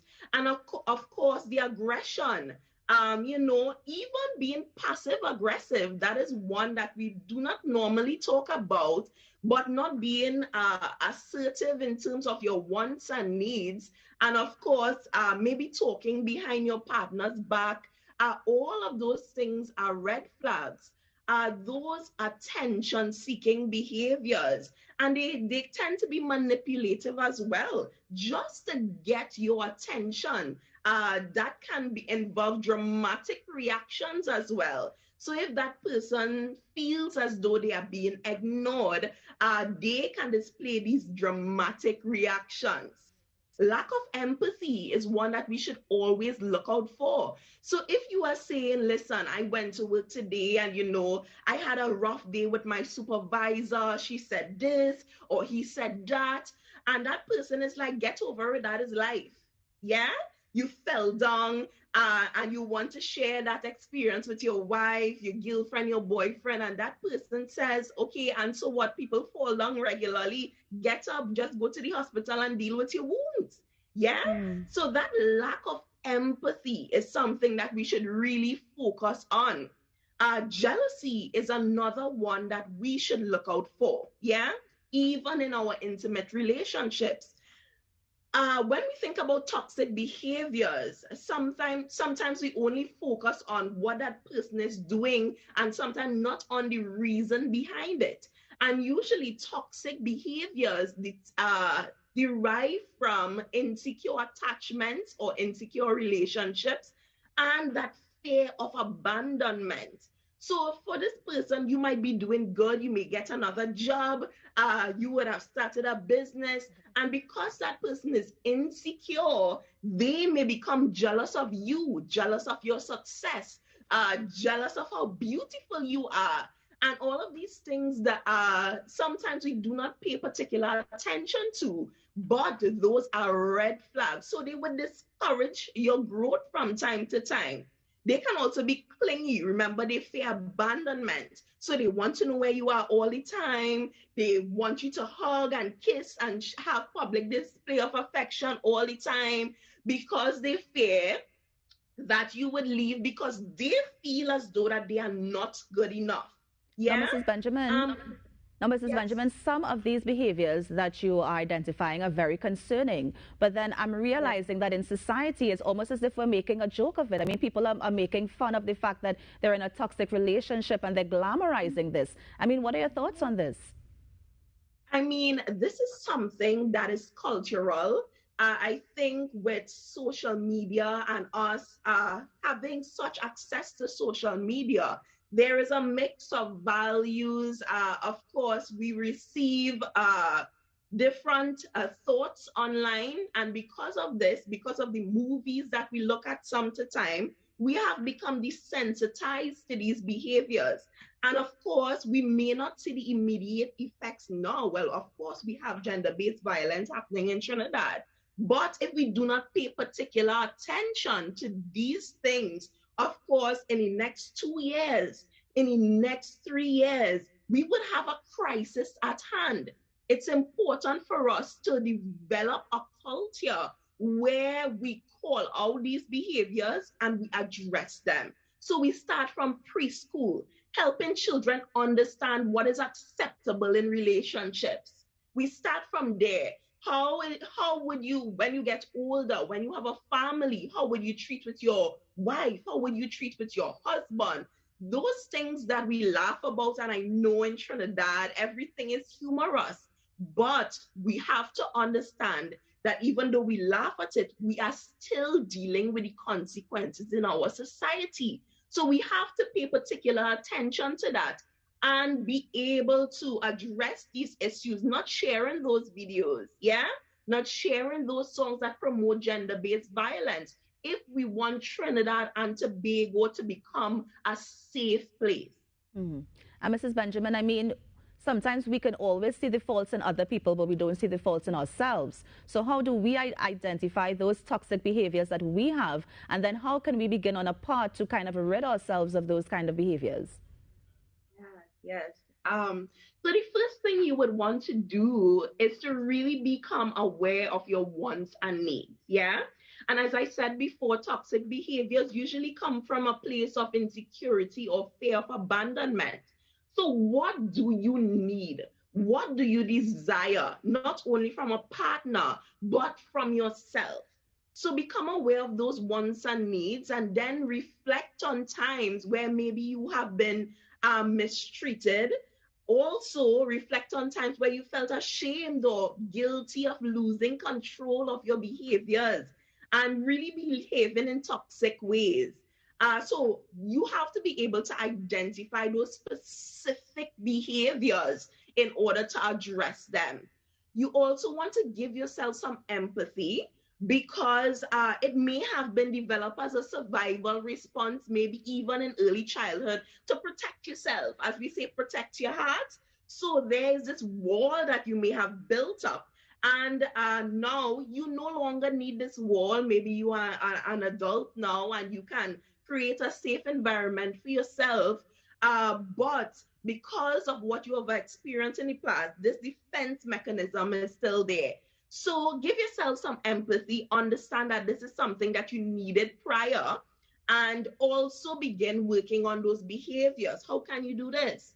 Start by doing some research, yeah? Do some reading, and of course, seek counseling so that you would be able to explore those underlying concerns to help you to be able to resolve these toxic behaviors and allow others to hold you accountable as well. Now, Mrs. Benjamin, I know that the obvious response is always, of course, seek counseling. But for those who can't afford counseling, I mean, is there anything in the interim that they can do to address these types of behavior? Of course, it's important that we use the resources that are at hand, yeah? So if you're on Facebook, even if you do not have internet, maybe if you go to the library or some place where you can access internet, you can also look at those units that provide free counseling, yeah? Sometimes it's so easy. Sometimes you just have to have your phone now and you would be able to have access to counseling. There is also the domestic violence unit that you can call, and that is 800-SAVE, 800-7283. It's important that you utilize all the resources that you have to be able to address some of these concerns. If you need help for your children, of course, there is the student support services that are available. You reach out to the guidance counselor, you reach out to the social worker, and all of those things are free of charge. So utilize the resources that you have available. Now, as you mentioned, reaching out and calling the numbers as well. I mean, there's a conversation to be had about secrecy and privacy. I mean, where do you draw the line between these two concepts?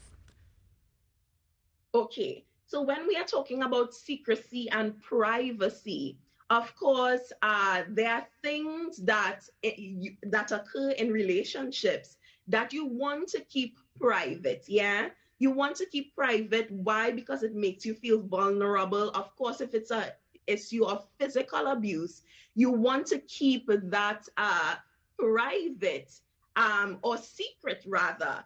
But when you need help in relationships, of course, you would have to be vulnerable and willing to share some of those incidences. Because if you do not know, if others do not know that this is something that is happening, you would not be able to receive the support that you need. Yeah.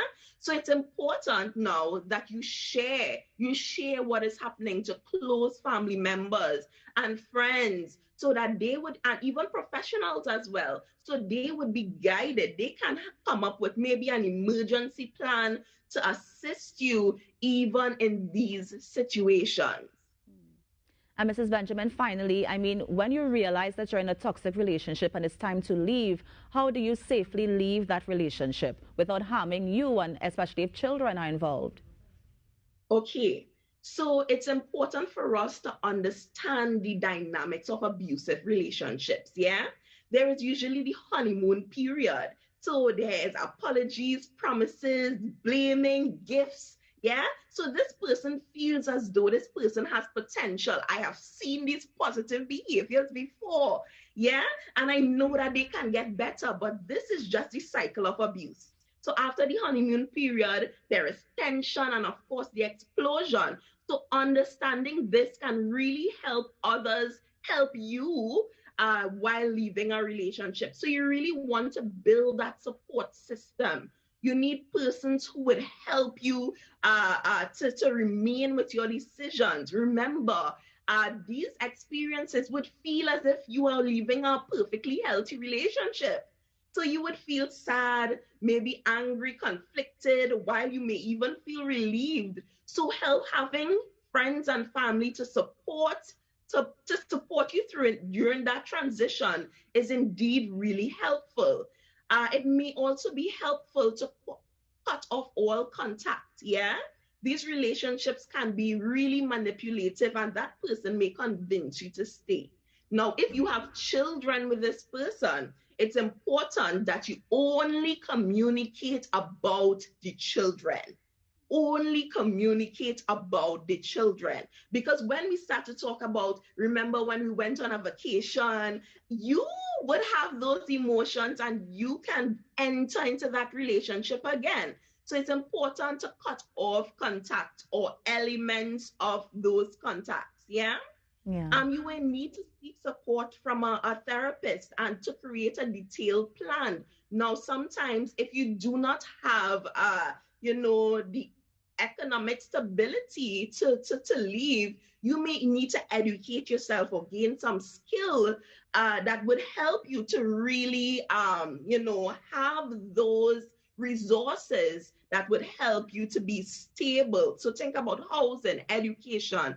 Of course, I would have mentioned the gender-based violence unit. They have access to housing, counseling, and all of those things are free of charge. So reach out to them. It's called a breakup because there is something broken. Remember this, create a plan and stick to your plan.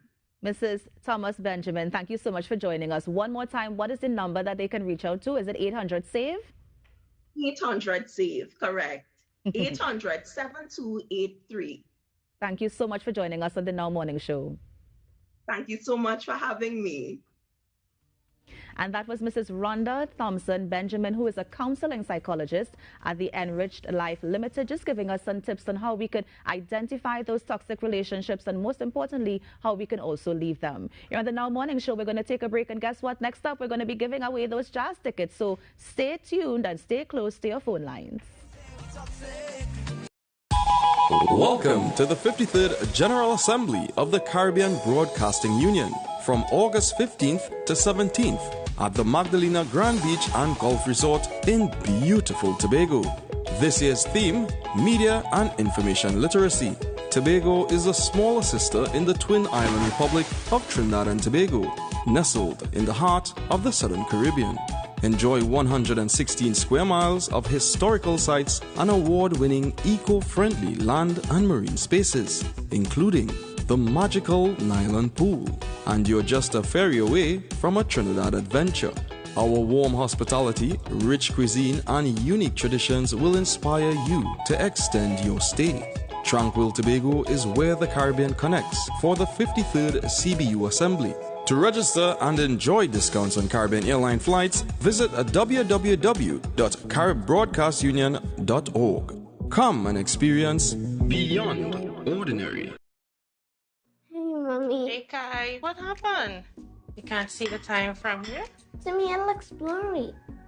Guys, I know what we're going to talk about today. Hi, I am Miss Sandy, and today I'm very excited because we are going to perform a children's eye examination. Guys, I was so excited about getting my eyes checked. Kids Stream, this Saturday on TTT.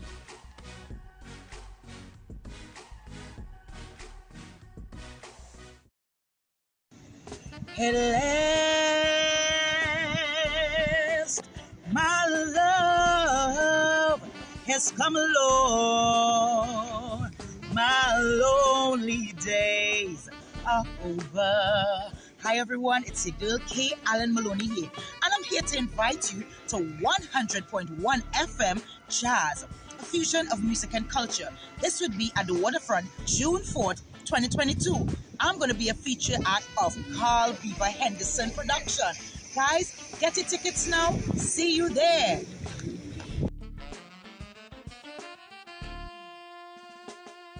Hi, I'm Penny Gomez, and welcome to Pop. Hey, it's Michaela Pandey. Hey, oh. And welcome to Pop. Here comes your surprise. Da-da-da-da-da. No way. No way. We wanted to surprise Michaela because we felt that Michaela, the name alone, we couldn't have her and not have you on.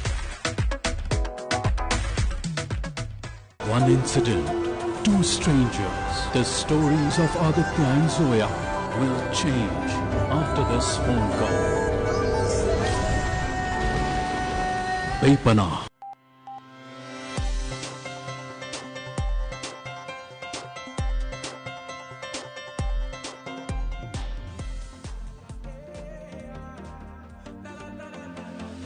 I had a rough year this year.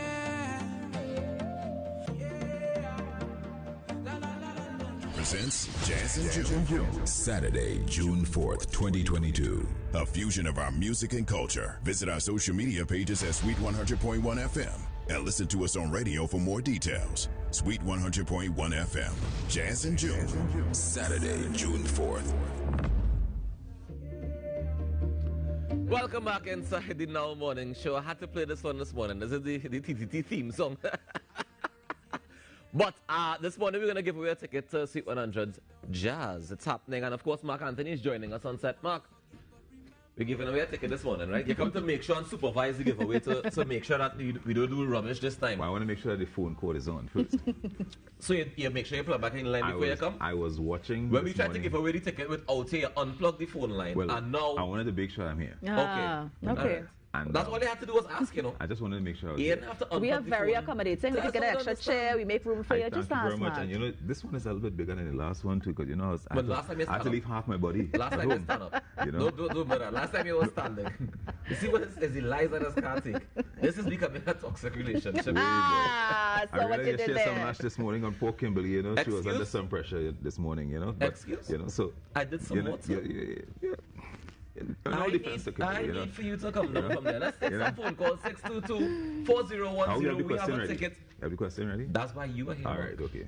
We have a ticket to give away for Jazz. It's happening next Saturday down at the Hyatt Waterfront. Right. And I know that you guys are excited about it because you've been trying to call and Mark unplug the phone lines. So this morning we made sure we put him in studio so that he can get all the blame necessary as we go forward. Remember, it's a premium, drinks inclusive affair. Your dress code is white. All white. We want you to come out in your purest of whites to be able to enjoy it. It's powered by Digicel, Better Together, Udicot, Signed, Seal, Delivered, and of course the TTT Limited Media Network. Yeah. And we're looking for nice white, you know, because there are different shades of white also, you know, Ruckus. Not the cream. So we're not Not looking for eggshell and ivory and that kind of thing. Don't mix it up. Don't get too creative, you know. Just stay within the white. Let's see if Point Fortin is ready to win a ticket this morning. Good morning, Point Fortin. Hello? Hi, good morning. Hi, she's there. Morning, Point Fortin. How are you? I'm fine, thank you. All right, and we await Mark Anthony to give us the question. Well, here's the question. We want to make it nice and easy. There's a beautiful song playing in the background from a really big group by the name of Freetown Collective. What is the name of that song? Point Fortin, you hearing us? I'm barely hearing you. It's very low. I'm going to say it again. So Mark is asking the question. Yes. So listen to Mark. I know his voice will get kind of deep sometimes, so you just have to listen carefully. So, you know, Rockers promised something to drink after, but the name of the band in the background is Freetown Collective. What is the name of the song? What is the name of? The song playing in the background. The name of the song playing in the background? Yes. Might be too difficult. Oh. Might be too difficult. Point Fortin wasn't ready for that one. It plays right through. Right through.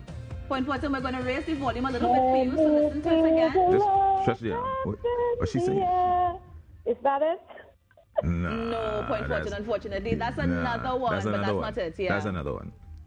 Okay. We'll have to give somebody else a try. Yeah. Your Thanks call, for We'll calling give somebody else a try. Thank you very much, Point Fortin. We love Point Fortin, but we'll give somebody else a try. If you got a ticket and you want to purchase one, though, you can head across to islandetickets.com, or you could also check out. We have Digicel locations nationwide. We also have Athletes by the Park. Athletes by the Park. Also. We have Salon Fashion also. And Mart's Liquor Palace down in Diego Martin. Mart's Liquor Palace in Diego Martin. And also a couple members of the Sweet 100 team. Yes, man. So like who so? Like you so. I don't have nothing Like ticket. you so. I do not have a single ticket. No, don't worry. You're bigger than that. Oh, what trouble is this, boy? And Carlos also called your name in terms of being an executive on the team also. Oh, Mark, I would love you to come back on the show more often. No. I'm just hearing so many secrets coming out. I can't even. No, Kimberly, I want you to not confuse secrets and lies. They're two different things. Mark is sitting here. He is right now. This is called creative writing. He is doing creative writing. So he's a storyteller as well. Clearly, he is a griot. Kimberly, I am just telling you. I mean, the look on my face tells it all that I'm speaking the truth. This gentleman, he's a privileged one, and he is going to be up there.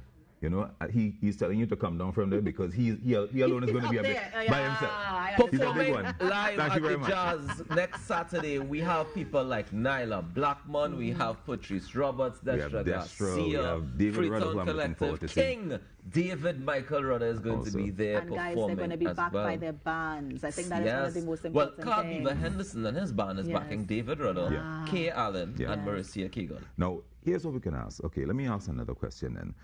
Don't yet let them call. Oh, you want them to call? Yeah, you want them to call. You don't want them Google the answer before they come down, man. Although I feel like Point Fortin is just waiting. Like she wants a second chance. Yeah, I think so. And if she calls, you can probably give her a second chance. Yes, don't study Mark on that hard question he tried to ask. They call back. We can give you something easy because we want to see you down there in your whites at the waterfront. I will take the water taxi to come by the waterfront. I would be able to enjoy yourself. I would like someone from Point Up here to win a ticket this morning. Just so? Yeah. Why you Point Up here by us? Point Up, yeah. So because you from there? Yes. That's called nepotism, Mark. I'm giving him the ticket. This is a state-run entity. We're not allowed to do nepotism inside. That is not nepotism. That is nepotism. Well, it is nepotism, then we had to hold you accountable too. For how? For how? We will leave that right here. Me and I are nobody here. We will leave that right here. Me and I are nobody. We will leave that right here. Name is Ruckus. Point Up here, Point Fortin. If you're on the line, give us a call. It's hey, don't matter which point you're calling from. Pity Valley. There's another P. We have Pity Valley. Pity Valley. This is you take that one. Pity Valley, good morning. Go ahead. Good morning, good morning. This is on Point Fortin. This is Pity Valley. How are you doing? Good, we're fine. I mean, we're waiting, Mark. Mark has a question for you. Go ahead, Mark. Pity Valley, you go ahead, Mark. All right. Easy one, Mark, please. All right, an easy one. Hopefully it's easy, please. My birthday was just yesterday, so I'm hoping to win this ticket. What is your name? Cindy. Cindy. What street are you from in Pity Valley? Hello, Mark. Oh, God. I'm asking the question. Phillip Drive in Pity Valley. Pity Valley? From where? Phillip Drive. Phillip Drive in Pity Valley. Here's what's going on. Are you going to be attending this concert alone? No, I want to invite a friend who also has a birthday in May as well, like me. What's that person's name? Bevan Agard. Bevan Agard. Now, here's what. Ruckus didn't give away a ticket yesterday because he disconnected that phone. So here's what we're going to do. You and Bevan, so the ticket from yesterday, and the ticket today, so she and Bevan could go to the show. Cindy, congratulations, girl. You are that's what we're talking about. That's what we're talking about. That's what we're talking about. And then I'm from Point Up here. Look at that. Well, all right. Congratulations. I love everybody. I love everybody. Congratulations, Pity Valley. We're going to see you down there on the 4th at the International Waterfront Center at the Hyatt. Congratulations. Wonderful. Is she gone? Yeah, she won the ticket. She's ecstatic.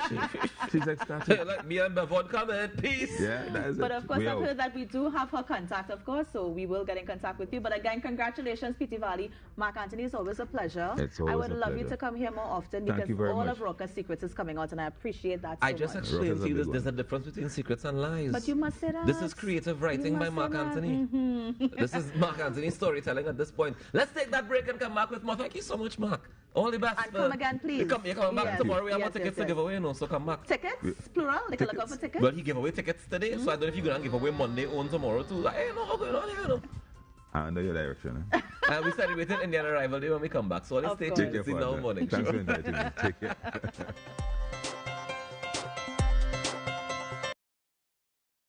It's your girl Marcia Kagan, and I'm here to invite you to a musical experience, jazz, a fusion of culture and music, and it's happening on June 4th, 2022. And guys, Trinidad and Tobago, the cast is extensive, and I, Marcia Kagan, will be gracing the stage with none other than the legend Carl Beaver Henderson. I am excited. So if you need more info, Sweet 100.1 FM, you can log on to their Facebook page, or you can tune into their radio station. Trust me, the ads play like every 30 seconds. Log on, get your tickets, come on down. It's going to be amazing, an amazing evening of entertainment. Get your tickets now. Jazz, a fusion of culture and music, happening on June 4th, 2022. I can't wait to see you guys. I'll be there. See you soon. Get your tickets now.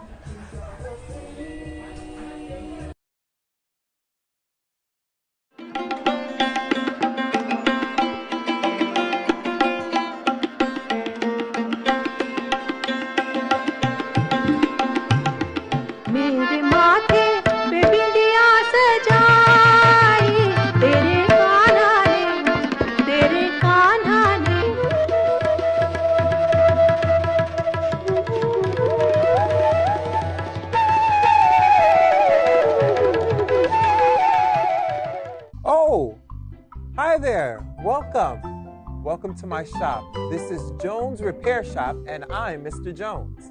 In my shop, there's nothing that cannot be fixed. The number one thing that I like to fix are hearts. Can you think about somebody who has heart in your life? Wow, your parents. They have an inner strength, right? So, has heart, everyone, means to have an inner strength.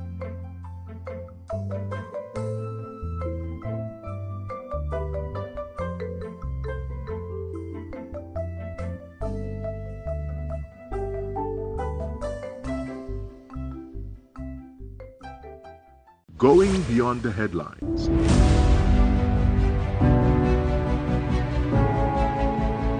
Asking the questions you want answered. Exploring government policies and how they impact you.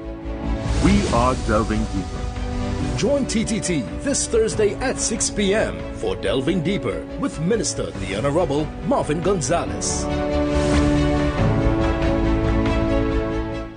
TDT News, committed, accurate, relevant.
Welcome back inside the Now Morning Show, ladies and gentlemen. Davika Daniel is here with us in studio.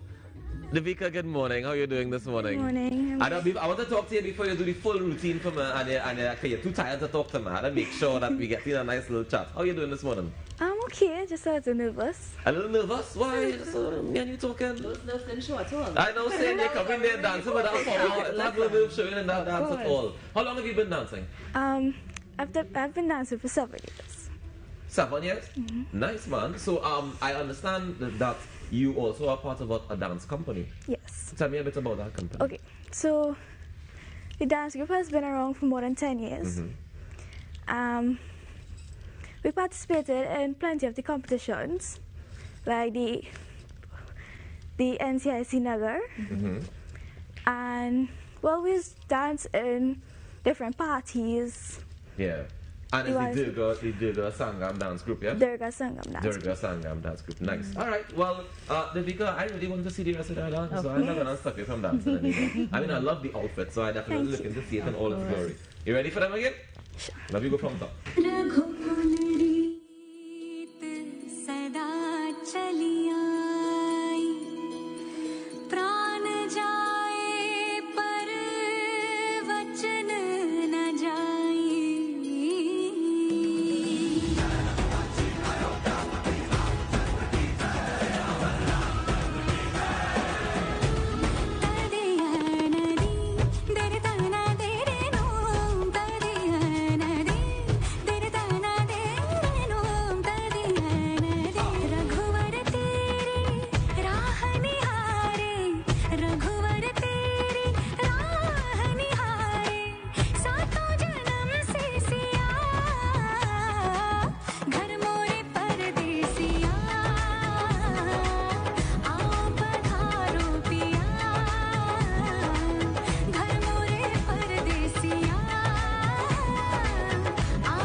Thank you so much, Davika Daniel. A fantastic performance. Thank you so much for joining us inside the Now Morning Show this morning.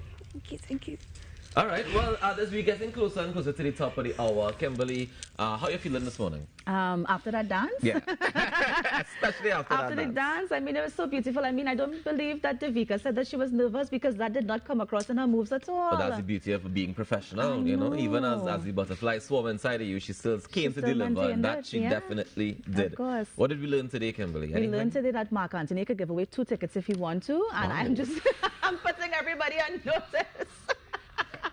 That tomorrow, as far as Ruckus and I know, we're supposed to give away 1 ticket, but who knows? Tomorrow is Friday. The show goes live at 6, so you can actually stay close to your phone lines, and we never know what's going to happen. So 622-4010, remember that number for tomorrow, and we'll see how many tickets we can give away. But I know as of now, Ruckus, we can only give away 1. Mark is going to join us again. Who knows? I love the power. Who knows? Who knows indeed? But thank you so much, Mark Anthony, for giving away those tickets this morning. Of course, I know that Pity Valley is happy and rejoicing this morning. But for me, one of the things that I found important in this morning's conversations, of course, toxic relationships being one of them. The recognizing the signs, being able to say, all right, this is not healthy. How do we fix this, or how do we get out of this situation? And that is important for all couples, all individuals as well, to know yourself, know your partner, and understand where there's a difference or breakdown in communication or complete missing of communication entirely, because that oftentimes happens as well. I think what was important as well, and I wanted her to address it as well, is that we're glamorizing it, because everybody's in a toxic relationship now and they're happy about it and they're smiling about it, but these things can actually grow into something bigger. And she said it. She said if it is we don't, take hold of those behaviors now, it can actually expand into something bigger 2-3 years from now. And I think that's what we've been seeing now, that's happening. Things have been just exploding. Yeah. So, all right, guys. Well, I want to encourage each and every one of you to go out there and make a difference today now, because together we aspire. And together we achieve. On behalf of Kimberly D'Souza, my name is Ruckus, and the entire TTT team, we say thank you so much for being here with us, and we'll see you tomorrow, God's willing, when we celebrate Indian Arrival Day in fine style. Look out for the outfits, all you.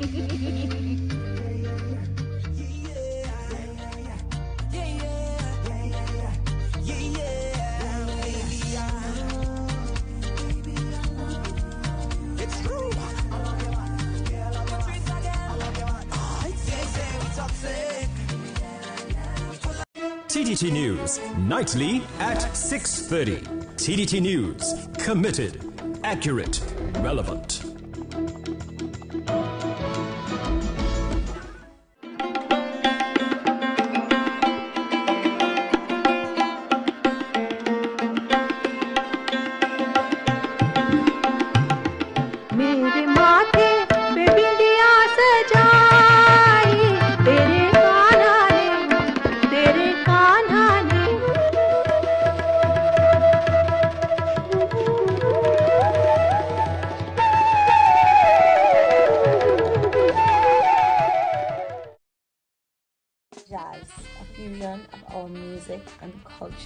Sweet 100 FM. I, Nyla Blackman, will be performing alongside Soca the Band on June 4th for an unforgettable experience. You don't want to miss it. See you guys there.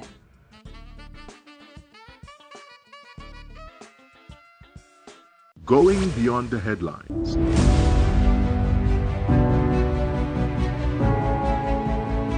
Asking the questions you want answered. Exploring government policies and how they impact you. We are delving deeper. Join TTT this Thursday at 6 p.m. for Delving Deeper with Minister the Honorable Marvin Gonzalez.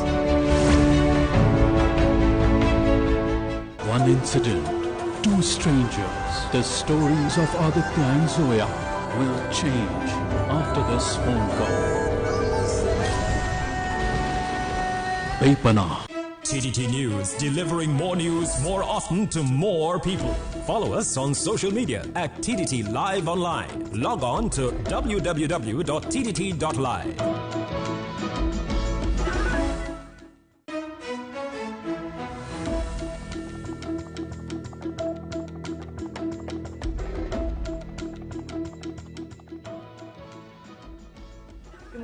welcome to TTT News. I am Roxanne Suraj, making the news at this time. The United Nations Population Fund said it is in the early stages of attempting to recommend that countries include gender-based violence awareness in schools as part of the curriculum.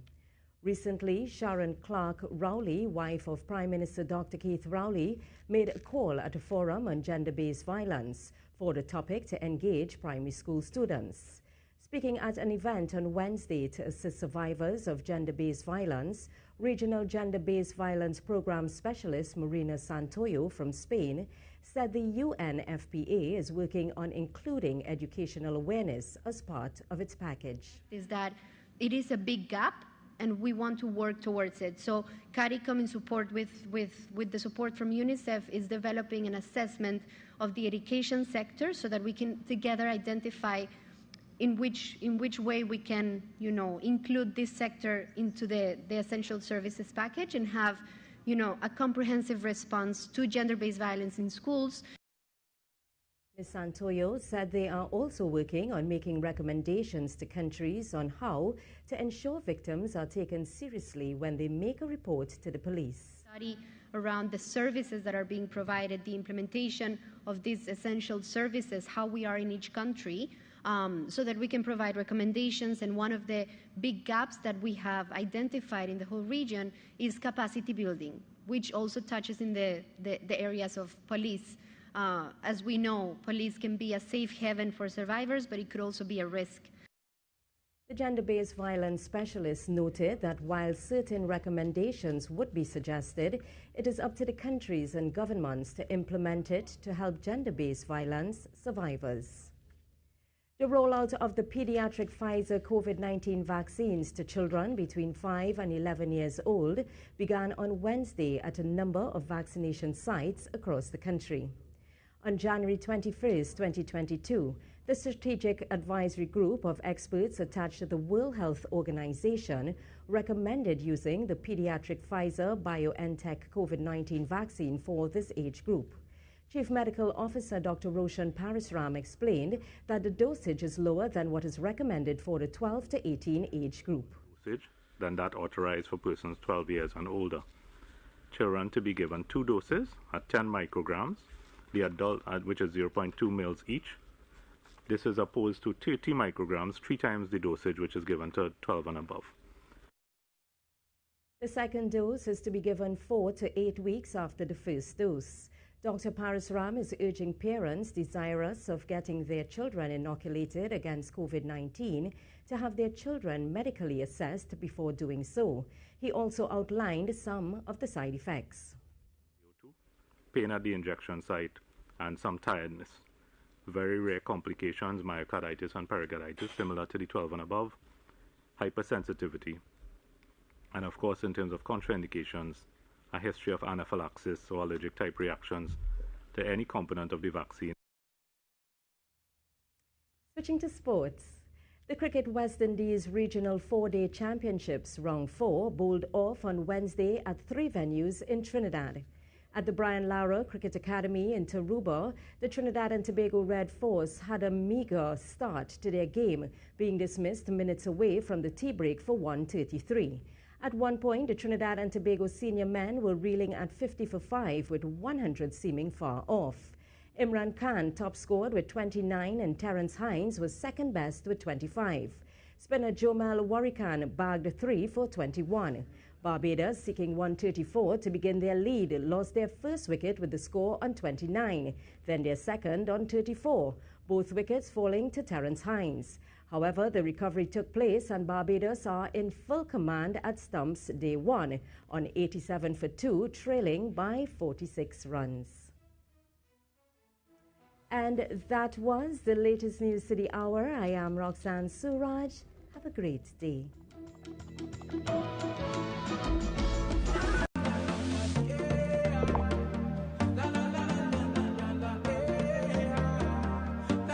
This is TTT.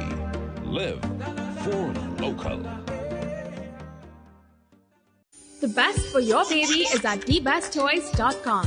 From the best strollers, car seats, baby carriers, high chairs, booster seats, rockers, jumpers and bouncers, walkers, baby blankets, feeding accessories, bathtubs, gyms and playmats, playpens, cribs, baby swings, changing tables, diaper bags, clothing and accessories, and the widest range of educational toys.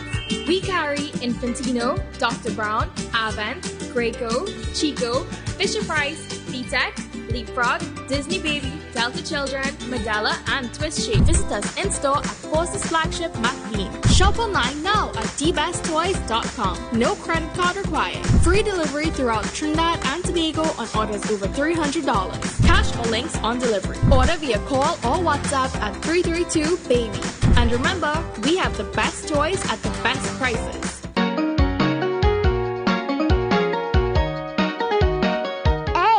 Alligator. Counting is fun. Start with 1. 1, 2, 3, 4, 5. I'm a zebra. I have stripes. Now we know our ABCs. Let's have fun and walk with me. Here we go. Let's go for a walk. 1 step, 2 step, 3 step, 4. Walk around. Let's do some more. Great job.